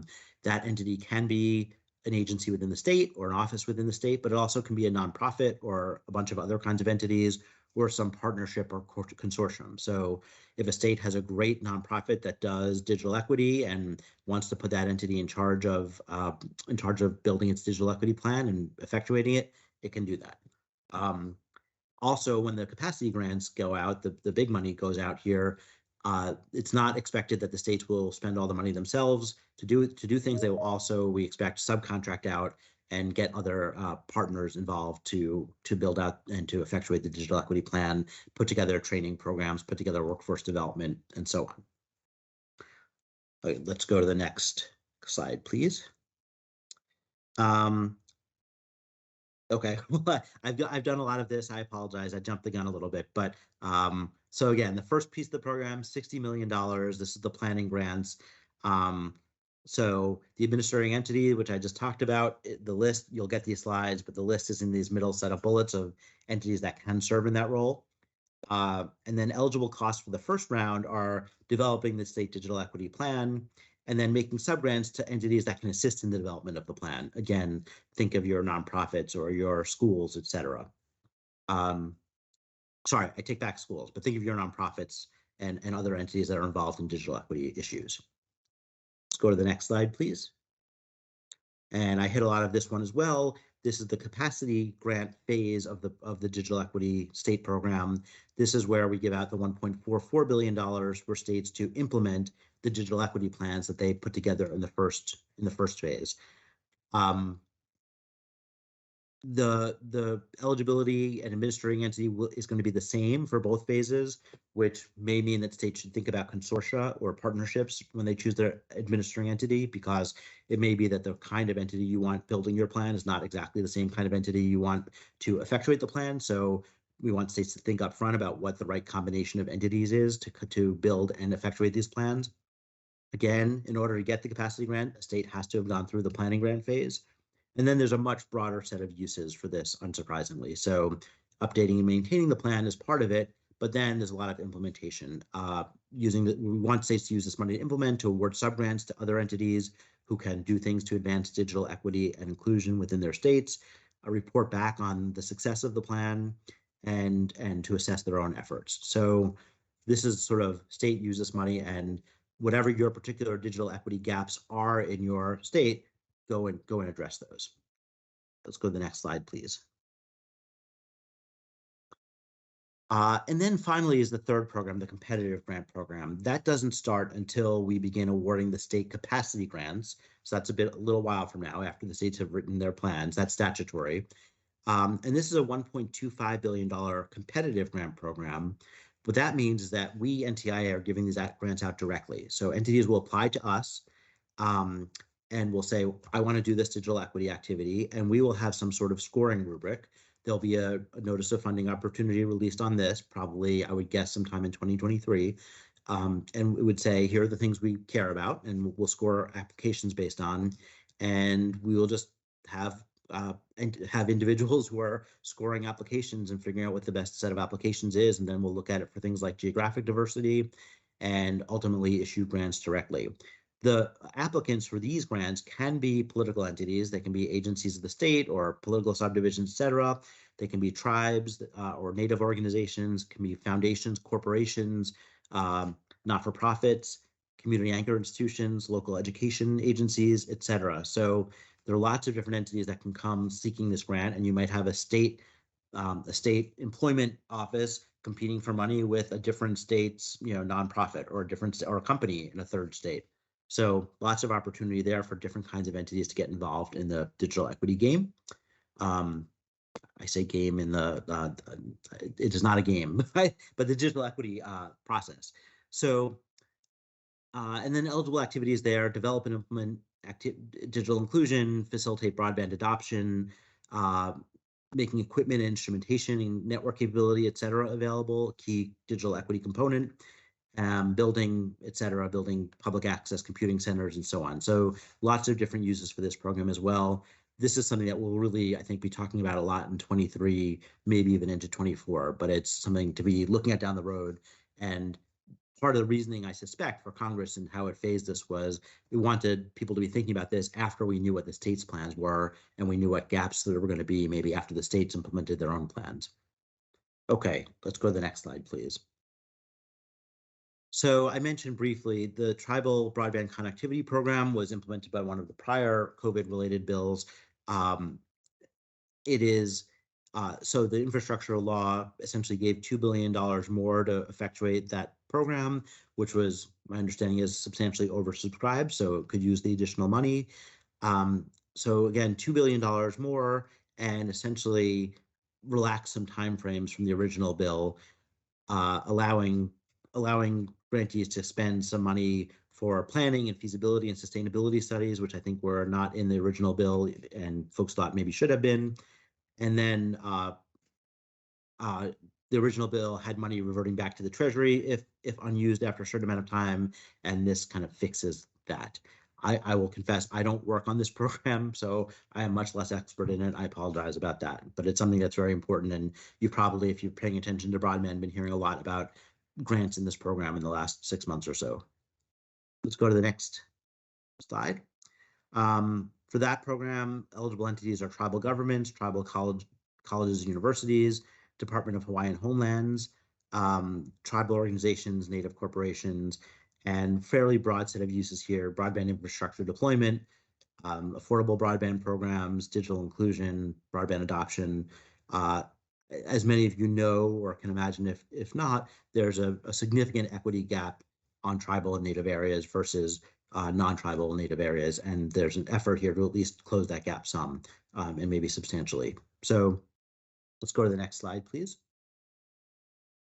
So finally, we have the $1 billion middle mile infrastructure program. And that is just like the digital equity competitive program I mentioned. This is a competitive grant program where folks are going to apply to NTIA saying, I want to build middle mile infrastructure.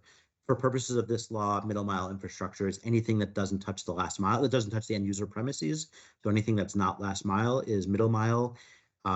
That covers undersea cable to Hawaii. It covers connections between networks in nearby areas. It covers backhaul. It's a pretty broad understanding of what middle mile can be. We expect that NOFO by law will be issued also on May 16th, and we expect fairly quickly for the application window to open after that. And we expect to get applications and actually have money start going out early next year. So just the way Congress structured this will probably be other than the digital equity planning money, this will be the first money going out for actual infrastructure.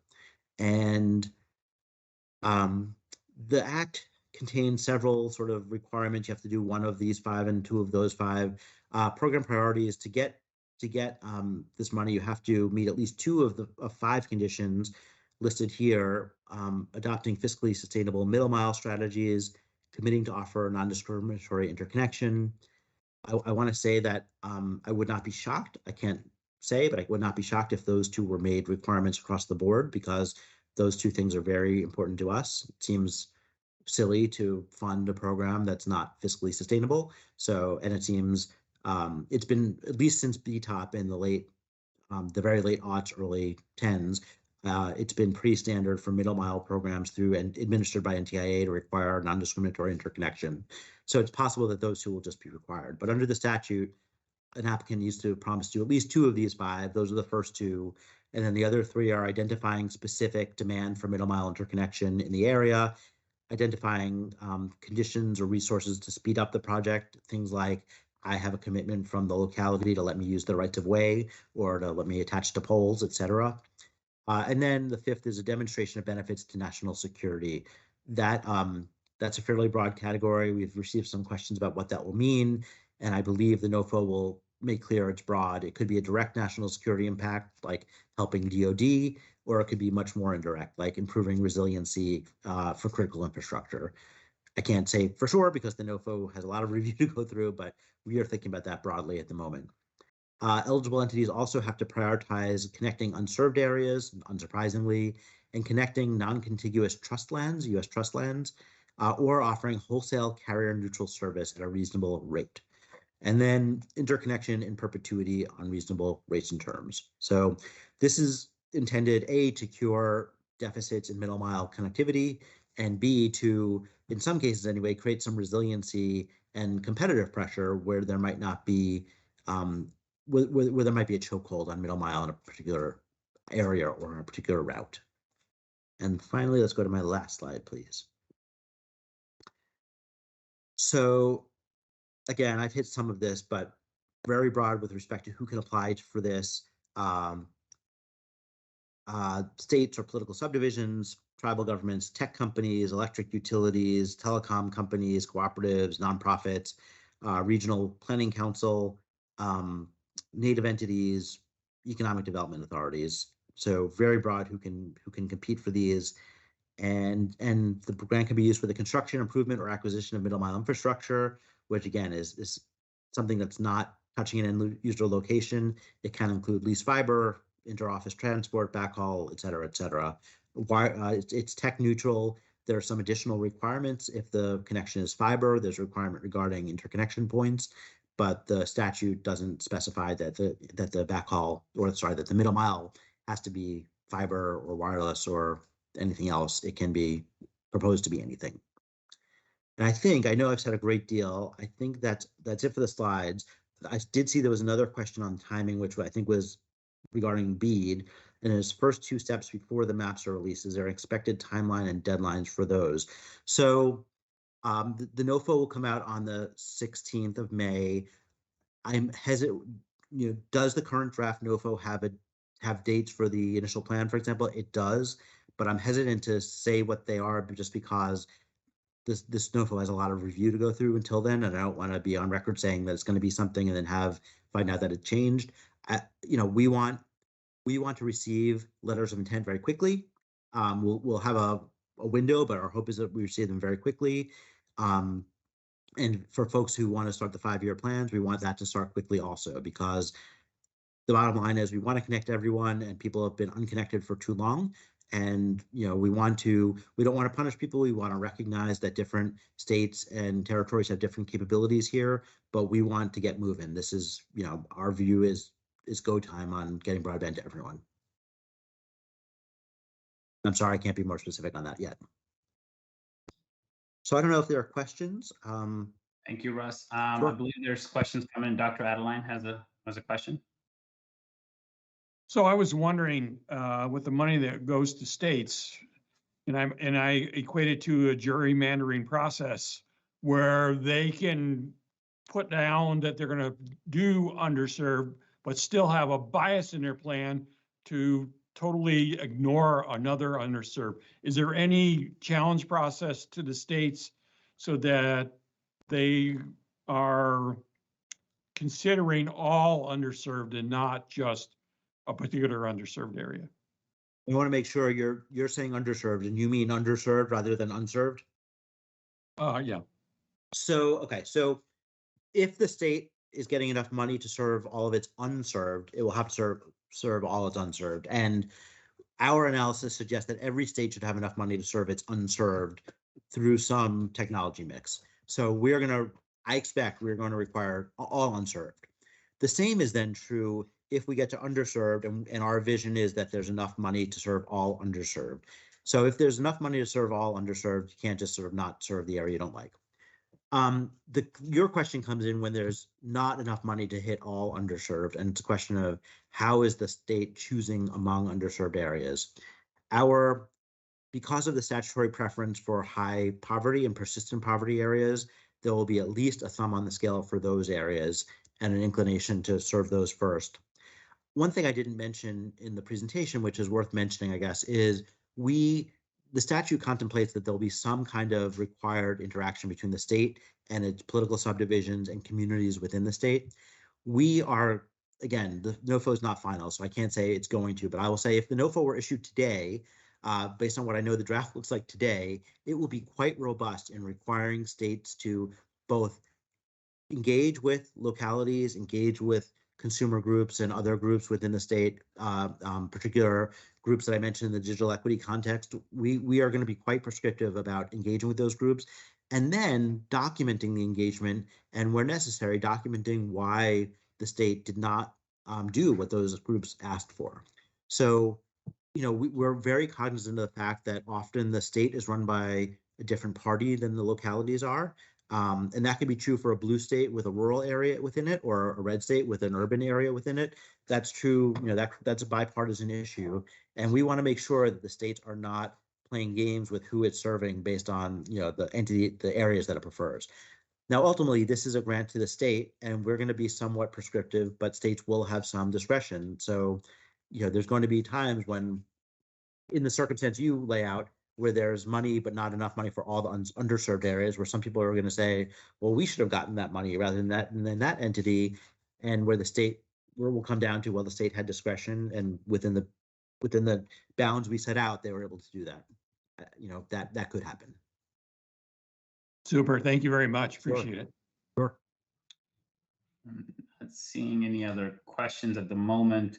Russ, I have one question for you, and it's more maybe a suggestion you could have for us as a task force, right? One of the things we're looking at is the use of precision agriculture, and that's going to be predominantly in rural areas, right? So as you think about that, what is the type of information you'd like to have, or what the agency would like to have as a respect to precision agriculture that could be useful in dispersing these funds and the plans that the states have to put together?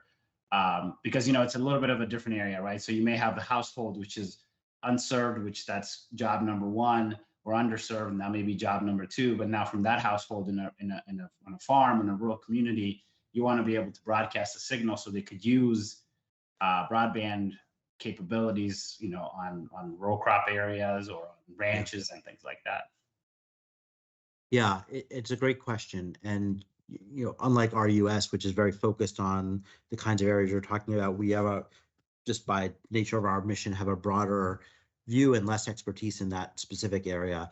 I think I would say if I were engaged in precision agriculture, I would want to make sure, so CostQuest has now been confirmed as the entity that's going to put together the fabric, which is going to identify the locations, and then the sort of all broadband serviceable locations for the FCC's map.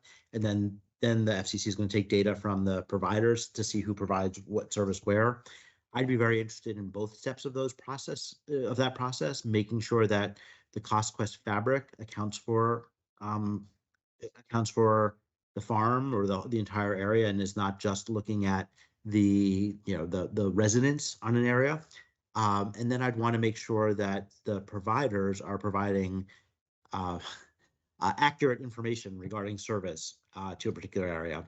And as I mentioned, there is going to be a challenge process at the FCC, and that challenge process can be undertaken by the state, or a government entity, or an ISP, or a user. So I'd want to be vigilant to make sure that areas that are viewed as served are actually served, if I were thinking about my needs in an agriculture context. And I should say, I mentioned that the formula is based on unserved locations, and that's true. So if state A has 10 unserved locations and state B has 10 unserved locations, obviously that's a great underestimation. But those two states would essentially get the same amount of money based on that, because it's based on the proportion of total unserved locations you have, and 10 is going to be the same proportion no matter how many total there are across the country. So that's one use. But another use then is the state's going to use it to show us, hey, we're serving all of our unserved locations. So frankly, even if the state doesn't get money based on a particular location being unserved, because it was marked as served and people didn't get around to getting to fixing it, or challenging it and getting it fixed, there's still importance to getting the state to recognize that it's actually not served, because then when the state develops its plan under BEAD, you want to make sure it's contemplating how that area is going to be served. So I think I pay a lot of attention to those two. I'd also just say, for folks in the agriculture, in the precision ag business, come and talk to us, just so we have a good understanding of the particular needs. We are having these listening sessions. That some of them are public, but anyone who wants to email me and say, I've got a group of folks who could come and enlighten you about this topic, please do. We will set up a meeting and you can talk to us. My email is rhanser, my first initial and last name, at ntia.gov. So we're happy to set up those meetings for folks. Awesome. I think some folks may follow up on that. Yep. We do have one last question from Lorraine Ousley. Lorraine? Yes. I can't hear Lorraine. Can others? No, I think she's on mute. Okay. Can you hear me now? There we go. I can. Okay, I'm a senator in Florida, and I have been, on the front lines of these broadband conversations, and much to my chagrin, there's not been a lot of leadership from anywhere, in our state. And so I guess all of these questions about actually all of these funding sources, but particularly the BEAD, what policy levers do we have as policy makers that are not in the governor's office to make sure that they're meeting these deadlines and doing what they need to do? I'm particularly concerned about the digital equity piece. I mean, we have a broadband office with 1.5 staff people that is supposed to be doing, they're not, they don't have the capacity at this point. Do you have suggestions, or is that something we should talk about offline? it might be something to talk about offline. It might be, well, it's surely something you probably, you know better more than I do. I would say a couple things. Recognizing that some states may have no interest in digital equity and may be willing to give up whatever their portion of 2.7 or the $1.5 billion is, we are likely to require that to get the BEAD money, you need to provide essentially a digital equity plan as well. We're fond of reminding people that the E in BEAD stands for equity. So BEAD is, equity is part of BEAD as well. And we're going to require states, because we recognize the BEAD funding is a bigger draw and a bigger thing to give up than the digital equity money might be. So we want to make it, we want people to have to think about equity to do BEAD. And then our hope is that once they've thought about equity in order to get the BEAD money, they say, well, I might as well get the other money as well. But I do think, in states where people might be less interested, it is incumbent upon legislators and others to keep the political pressure up. I'm always, the fear I have, and maybe the fear you have, is the Medicaid expansion issue, right? Where there's free money available and people say, no, thank you, because I don't like the president or because of whatever other reason. And I'm a career staff. I'm not political, but I'll just say, like, that's a fear from a policy perspective. And I would say, the more you can let constituents know that this is, a lot of money that can come to Florida to cure this particular issue, and put pressure on whoever needs pressure to get there. I don't know the particulars, obviously, of the Florida, Florida government, so I don't know exactly what agencies, entities, individuals you can use to bring pressure to bear on the governor. But if, for example, you have a governor who's looking to run for president, maybe there's ways of using publicity. For example. Yeah, Well, for thank example, you. And I will Sure. follow up and appreciate your time. Sure. Well, good luck. Thank you. Thank you. And Russ, I think one last question here. Heather has it, and this may be more of your opinion, and then more maybe it might be a recommendation for the task force later, but it's who's tracking and mapping the numerous and varied applications and status of build out and delivery across all agency programs and volume of dollars. Yeah, so there have been a few pieces of legislation in recent years designed to do that. One is the Broadband Interagency Coordination Act, BICA. Under BICA, NTIA entered into a memorandum of understanding with FCC and RUS at USDA, and we meet. I'm part of these meetings that are roughly bi-weekly now to talk about these issues. There are informal contacts much more frequently than that. But the other big thing is that, so I mentioned the broadband data map, which is the map the FCC is putting together, and that is intended to be a living document. Obviously, every day new broadband networks come, or every month new broadband networks come online. And this will not be a single map that is done for all time. It's going to, the FCC is contemplating ongoing updating to that. The laws under which we're giving out money require a lot of reporting to the FCC to make sure that their maps are updated to show where money is coming in. It's as you probably know, it's even more complicated than that because there's money, an area might be slated for deployment and might have federal money set aside for it, but it's not yet built yet. And what do you do about that to make sure you're not double funding a particular build? So we've been talking, I started at NTIA 7 months ago after being in private practice for a long time. And since my second or third week, we've been talking seriously with the FCC and others about just those questions and how to make sure we have a smooth process for recognizing that there is a lot of money coming from a lot of places, and we don't want, the worst thing that could happen, well, not the worst thing that could happen, a bad thing that could happen is, someone identifies, aha, these areas are being funded by 3 separate federal agencies. This is all waste, fraud, and abuse, and we should kill all these programs, and then nobody gets the broadband they need. So we're very sensitive to that not happening. Okay, great. Thank you for that answer, and thank you for those insights. And thank you for your time in the presentation. Great presentation, a lot of information here. I know the slides will be made available to the task force members. So again, we want to thank you for your time and really making an effort to be here today and answering all the questions as posed. So thank you. My pleasure. Thank you. And thank you for the great work you are all doing on the task force. Great. Thank you, Russ. Okay.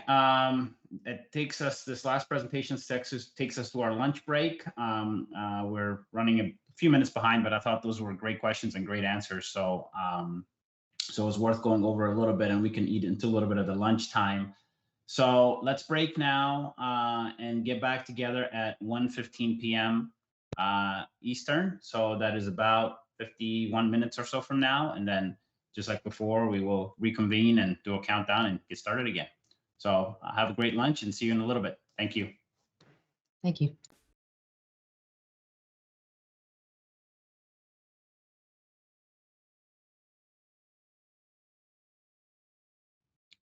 All right, welcome back, everyone. So hopefully everybody enjoyed the sessions this morning. I thought they were very informative. Some of it was a little bit of a repeat from last year or 2 years ago, but I thought it was good to have a presentation from each agency that really deals with broadband. So FCC, USDA, and the NTIA. And you can see how there's some work also starting to happen as far as the agencies working with one another. So that's very encouraging. And really, I actually love the fact that they're also interdependent upon one another. So NTIA being needing the maps from the FCC, for example, to be able to move forward. I mean, that really promotes collaboration. So that was great to see, and hopefully you got some good information. The presentations that were given will obviously be shared. And then if we have further questions, you can follow up with the individuals that presented, or you could bring that up as a topic that we need to discuss maybe at the next task force meeting. There was a couple of things that came up earlier. So for sure, we will evaluate that. So moving on to the next part of our agenda is really to go through an updates from the working groups. I realize, the working groups are just starting to meet, kind of trying to figure out what to cover, what not to cover, what presentations to do. But it was just a good touch base and a touch point for us to be able to see where everyone is, and also have some common questions or dialogue that we could have amongst the groups if that makes sense. So what I'll do is I'll call on each working group chair and then have us just give us a brief overview of kind of what's going on within the working groups. So with that, let's go ahead and get started with the data mapping working group. So Dr. Bajwa, if you're on, I'll turn it over to you for just give us an update on where the working group stands as of now. Can you all hear me well? Yes, we can hear you perfectly. Thank you. Thank you, and good to have this meeting and to learn more about various agencies. Our working group had a couple of meetings so far, and we used the meetings to discuss, what else need to be, what our charge means and where we need to be putting our focus. A few items came up. I asked our USDA administrator here the question about the unserved map. That is an area that our group feels like we need to be addressing. We call it a negative map or a map of unserved areas. Another topic that everyone is interested in is this interagency partnership for data collection, data sharing, and also putting that data on a platform that faces the agriculture sector or producers. A couple of other things came up, the broadband, the location fabric, and whether it will cover agricultural areas or agriculture structures. Right now, they are for more residential and business structures. So that is something, if a need, as it progresses, if a need comes, we will be addressing. And also a topic came up regarding what is, when we talk about the coverage, what we should be addressing, the resolution, things like 100-meter or a 200-meter resolution came up, the strength of the signal, the speed, all that, those are some of the topics that came up, but we are at the very beginning stages, and also talking about people who can come and speak to us and educate us more on these topics. Awesome, that's great. That's a lot of ground covered in just a few meetings. Any kind of concerns or questions that came up from the working group at this point in time that the larger task force needs to be aware of?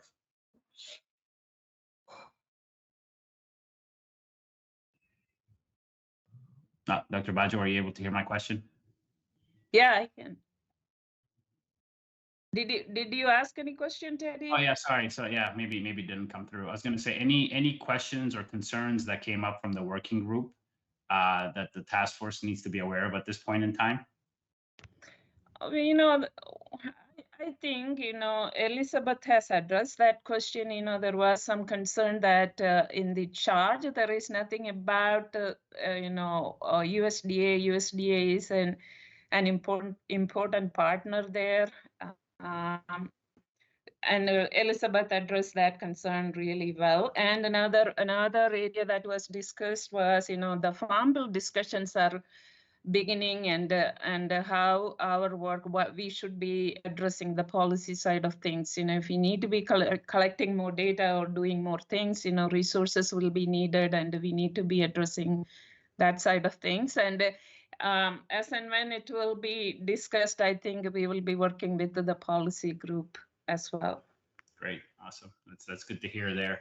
From the rest of the task force, any questions for Dr. Bajwa around the data mapping working group, or things that they should be thinking of? Again, you can just raise the hand, or if you can't find that, you can just come off mute. All right, I'm not seeing any hands up or any questions coming up. So Dr. Bajwa, thank you so much for that update. That was great. Thank you. All right. Perfect. Okay, moving on to the next working group, we'll head over to connectivity needs. So Heather Hampton-Noddle, I saw you on, so if you're on, I'll turn it over to you. Just a quick update. All right, well, thank you. And our team kicked off on St. Patrick's Day. Can you hear me okay, Teddy? Yes, we can hear you. Perfect. And we can see you too now. So. All right, yeah, here I am. Really do exist. And in the background, you can hear some of our precision maps being printed actually at this very moment from our farm. But some of our key action items that came out of that meeting is we're asking FCC, USDA, the agencies who are supporting our committee's work, to kind of summarize any actions or movement that has taken place since the report was officially published last November.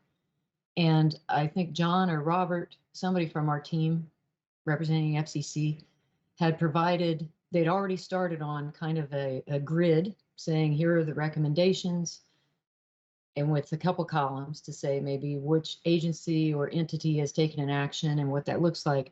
However, that's not really been populated yet. So we're hoping that that would help inform our efforts to see basically, are there gaps? What's left undone? Where do we need to push or pull or fill in with more information? So that's kind of step one, or a step, I guess. We've got some simultaneous things happening. We also wondered if FCC had gathered any public comments or feedback, industry feedback, or otherwise, even from elected officials related to the report that we need to be aware of that could inform our efforts going forward. So that's kind of a standing ask, I guess, to the agencies. And then within our membership, part of our roll call question was asking each working group member, what key questions do we need to ask in order to help solve for this issue of anticipating connectivity needs and demand. And we've got a lot of interest by our working group members to look at how do we drive connectivity and think about things like serving all ranges of farmers of all sizes, farmers and ranchers. When I say farmers, it's across the board. Hopefully everybody understands that. We have several other key questions that have come up, and I think that will serve to inform then, do we invite in some outside speakers, or what those steps will be. One other piece that we are reopening, I guess restarting, although I was not on the connectivity needs and demand working group in round one, we have a few members who were, and there was interest kind of collectively to look at a survey of the industry within the precision ag industry to try to better assess these future trends, future needs, to really inform our efforts looking back at how do we then intentionally build out infrastructure to support that. So Stacy and Elizabeth and others at FCC are dusting off the paperwork and background requirements related to the Paperwork Reduction Act, so that we will know how we can move forward as expeditiously as possible to collect some sort of survey results from more than 9 industry representatives or companies. I hope I captured that. I know we have a few other members on the task force who are on the call, so I guess I'd ask them, did I miss anything? I know Joy's on the call, and can't even think of who else right now who's on the general task force, but I'd open it up to them to help fill in any blanks. Thanks, Heather. Yeah, if there's others, please just raise the hand and we'll make sure to call on you. But good update there. Any needs, again, same question as before, concerns or anything that came up from the task force members that from the working group that the task force members need to be aware of? Well, I think what I highlighted, I would imagine that the other working groups are in a similar mode of wanting to know what has been done related to the past recommendations. If there's a way that the agency officials could help populate that and save us some time. I mean, collectively, we can all probably think of a few things, even today, as we looked at like the USDA update. We're like, ah, yes, that sounds familiar. That was a recommendation we made in deployment, for example. But it'd just be really helpful if they could help us get over that curve as quickly as possible. I don't know, here again, I kind of turn to other members from our team. If I miss something, if something occurs to me, I'll definitely share it. Okay, great. Okay. No, and good update on the progress report that's being put together for the various working groups. I think that'll be super helpful, and credit goes to Dr. Adeline for suggesting that, and Elizabeth for helping us put that together further. So I think that'll be a very useful working document that could be used. So okay, thank you so much, Heather. Any questions from other task force members to Heather or this working group? Okay, thank you, Heather. I'm not seeing hands up or any comments coming through. Good update. Thanks. Okay, let's move on to the Accelerating Broadband Working Group. And Jennifer, I believe you're on, so I will turn it over to you for a few updates here. Right, but I think you forgot deployment is one of the words in our working group. Accelerating broadband deployment.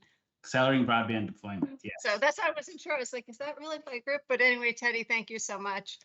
And we're starting to make progress. We've held one meeting with my vice chair, by the way, is Haran Rache, who I'd like to thank for all of his work. And we're planning we're going to continue a pace at first of every 2 weeks having a meeting. And our first couple of meetings, we're going to hear from a number of experts on deployment in different technologies. So we have set up for fiber for the next week, and then after that wireless, and then I have hopefully 2 satellite folks, one to talk about broadband, one to talk about narrowband, because the markets are somewhat different. And then of course we're asking our working group, and of course anyone on the committee, if they have any ideas of any other technologies we should be listening to. But these will be, not super long presentations, but long enough to get an idea and hear from people about challenges they're having, who are experts in the field, and then of course to ask some questions. We plan to start going through at this next meeting the recommendations that were made at the previous cycle of the Precision Ag Task Force, and see, are those outstanding? Is there things we should be adding on? And then start to think about what else we should be looking at. So we're still at the very start of it, but I'm excited. I think with the expert speakers we have lined up, and we have some really good ones, very excited. I think that'll add a lot to our group, and our committee is a really good, strong committee. So I'm looking forward to moving everything forward. So with that, thank you. Happy to answer any questions. Great, thank you, Jennifer. And good update a good reminder on the fact that, it's good to bring experts in. This is the time to do presentations, have various experts come through. So I would encourage all the working groups to do the same. If there's agencies that you heard today or other agencies that need to be brought in, or other experts in the industry that you'd like to have, these first couple of months, probably the best time to get that information. The other thing I'd add is, if you do get a presentation from some group or an expert that you feel like maybe needs to be elevated and be reviewed at the larger task force meeting when we have the meeting in July or later on in the year, please let myself or Elizabeth know, and then we can try to evaluate and then coordinate on potentially getting that speaker in front of this group as well. So with that, same question, any questions or concerns from task force members at the moment? I know you're still in the prep stage, right? But I don't know if there's anything worth mentioning or not to this group. No? Okay. All right. And any other questions for Jennifer from other members of the task force? Okay. Not seeing any. Again, thank you so much for the update, Jennifer. That was great. Okay. And then for adoption and jobs, Julie, I believe you're on. I thought I saw you, so I'll turn it over to you for a few words. Yeah, good afternoon, Teddy and Task Force. We've met one time. We focused our attention on reviewing our previous report and highlighting any priorities that we wanted to really build on and or add. I would say a few keys to note were affordability, certainly. Digital literacy was a new one that our Vice Chair, Jared Tubman, brought up. I thought that was really great for our group to start focusing on. Of course, how automation will affect the labor shortages that we're seeing. And then a really key point that we thought would be a place for collaboration across all of the working groups is cybersecurity and data privacy. We did touch on that our last term, but thought we could build on that more. And then a lot of our time will be focused on one of our charges that we really just ran out of time on, we thought last chapter, and that's the metrics that the commission can use, but also metrics of how we will be measuring our success for precision ag adoption. And I think that'll be key for us over the next year or so. Other than that, we thought the cadence of our meetings last term went well, so we will be splitting into subcommittees. One will take adoption and the other will take jobs. And we'll probably be meeting every 2 weeks with a full work group meeting every 3 to debrief on what's going on in the subcommittees. That's it. Great. Thank you for that update, Julie. And as you were talking, one update on the cyber and the data privacy, we will also at the future task force meetings, this task force meeting, we'll try to have some experts to come speak a little bit about that as well. So we'll just have to figure out the right speaker and timing and all those kind of things. But it's good that you guys are going a little bit deeper there. So that's helpful. Any questions, concerns, comments from the work group, or any questions for the work group itself? All right, I'm not seeing any hands up or anybody coming off mute. So Julie, thank you so much for that update, and good that you've gotten started with the work group and have a framework and a structure for it. I think that'll be great. Thank you, Teddy. Awesome. Okay, so that's the update from the working groups. We know the bulk of the work happens there. It's good to hear that all of them have ramped up and have had initial meetings and have some structure and already have some topics lined out. That is great. And I think as we meet next time, we'll have a lot more meat around this, and we can have a more in-depth update. But this is exactly where we need it to be. So I'm excited to see that all the working groups are hitting their stride. So with that, really the last portion of our agenda gets into any kind of open questions or things that anybody on the task force wants to bring up that we need to discuss as a group. Maybe that's beyond the working group charges or anything like that. I'll open up the floor now and let anyone ask questions. So just raise the hand up, and then we'll have a discussion. So with that, Dr. Adeline, I'll let you get started. Thanks, Teddy. So a couple of thoughts came to me while we were working through here.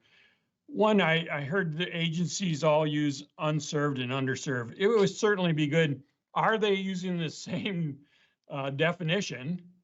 And if not, just like that rubric we put together, having a notion of what each agency thinks makes that would be, I think, very useful for all the working groups, as we use the terminology in our various reports, and it's adopted. Being on the same page would be good. The second thing I would like to offer a thought on a future set of speakers, maybe for extension, to have extension, the directors of extension. There's a group here called the North Central Cooperative Extension Association that's made up of there's 12 states and their directors. And I think we can look more broadly in that, but have them come and talk to us. What are they hearing? Because they're on the ground. what are they hearing about precision ag and the needs and the breadth of what we might be thinking about?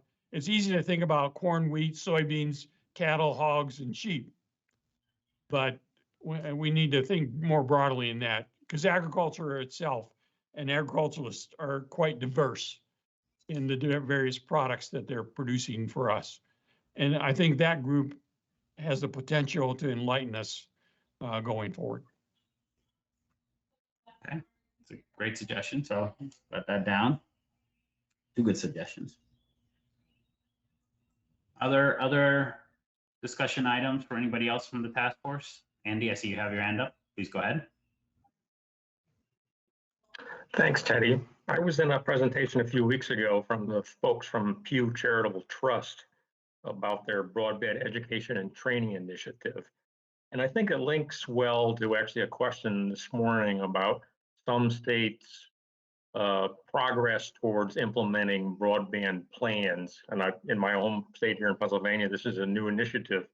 And so I wondered whether this would be a group that could talk to the task force, and perhaps more so the task force could talk to them about what would need to go into a state broadband plan that would benefit precision agriculture. It's sort of an opportunity for us to educate the folks that are educating the states on broadband plans.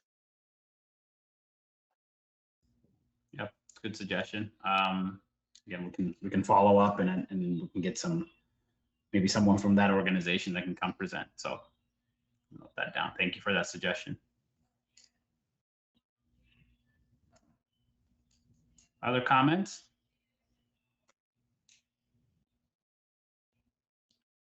Okay, I'm not seeing anything else. So that pretty much is the agenda for today. Again, as we mentioned last time, because these are long meetings, we try to keep it kind of narrow down the topics, build some breaks into them, keep it a little bit lighter. Obviously, if we get a chance to come face to face later in the year, we'll be able to go maybe a little bit longer and have maybe more breaks, but it's a little more easier to absorb. But being virtual, I think this format works really well. If you think differently and you want to change something up, please let myself or Elizabeth know, send a note. Got some good suggestions for some future speakers. We do have a running list even now. It's just a matter of making sure that we get the speakers lined up and the topics and all those types of things to flow kind of like they did today, which I think, the team at FCC led by Elizabeth did a really nice job today of kind of lining that up. But I also want to thank the speakers that came from the FCC, but also Chris McLean from the USDA. It was a great overview of the programs at RUS and specifically Reconnect, as well as Russ did a really nice job going over a lot of the things going on at NTIA and how the funding from the Infrastructure Act is really getting ready to get deployed down at the state level. So we may have more updates from those individuals going forward just to see how things are progressing. As well as obviously, as you heard today, the mapping aspect of it is a key one, and we've had those updates a couple of times in the past, and maybe we'll have it one more time in the future. With that said, hopefully you got some good information today, learned some things. I know I did, and obviously we'll take these as good inputs for as we formulate our recommendations going forward. Our next meeting will be in July, and there's also some smaller meetings that will be planned later in the year as we get closer to putting a recommendation together. All that information will be going out soon, so that way you can hold those dates on your calendar and it's not last minute, as well as any meetings we have for the working group chairs. All of that will come out pretty soon. Again, I want to thank you for your time today, the thoughtful questions, your attention, your dedication. I know, we are moving the ball forward, and this is exciting to see some of the things come to fruition. And then what else could we do as far as more recommendations for the future? So with that, Dr. Adeline, any last words before we close the meeting? Nope, Ted, I think you covered it all. I think we're making some good progress getting started here. Okay, awesome. And then Elizabeth, any final things that we need to be aware of before we adjourn the meeting? No, thank you. I just wanted to add my thanks to the speakers today, and also So to all of the working group chairs and co-chairs for the first big step of getting together and just getting organized in terms of where to go forward. It sounds like some great discussions are already happening. And thanks to you again for keeping everything running well today. Okay, awesome. Well, thank you, everyone. So with that, we will adjourn for the meeting with this meeting today, and we will see you in a couple of weeks. Take care.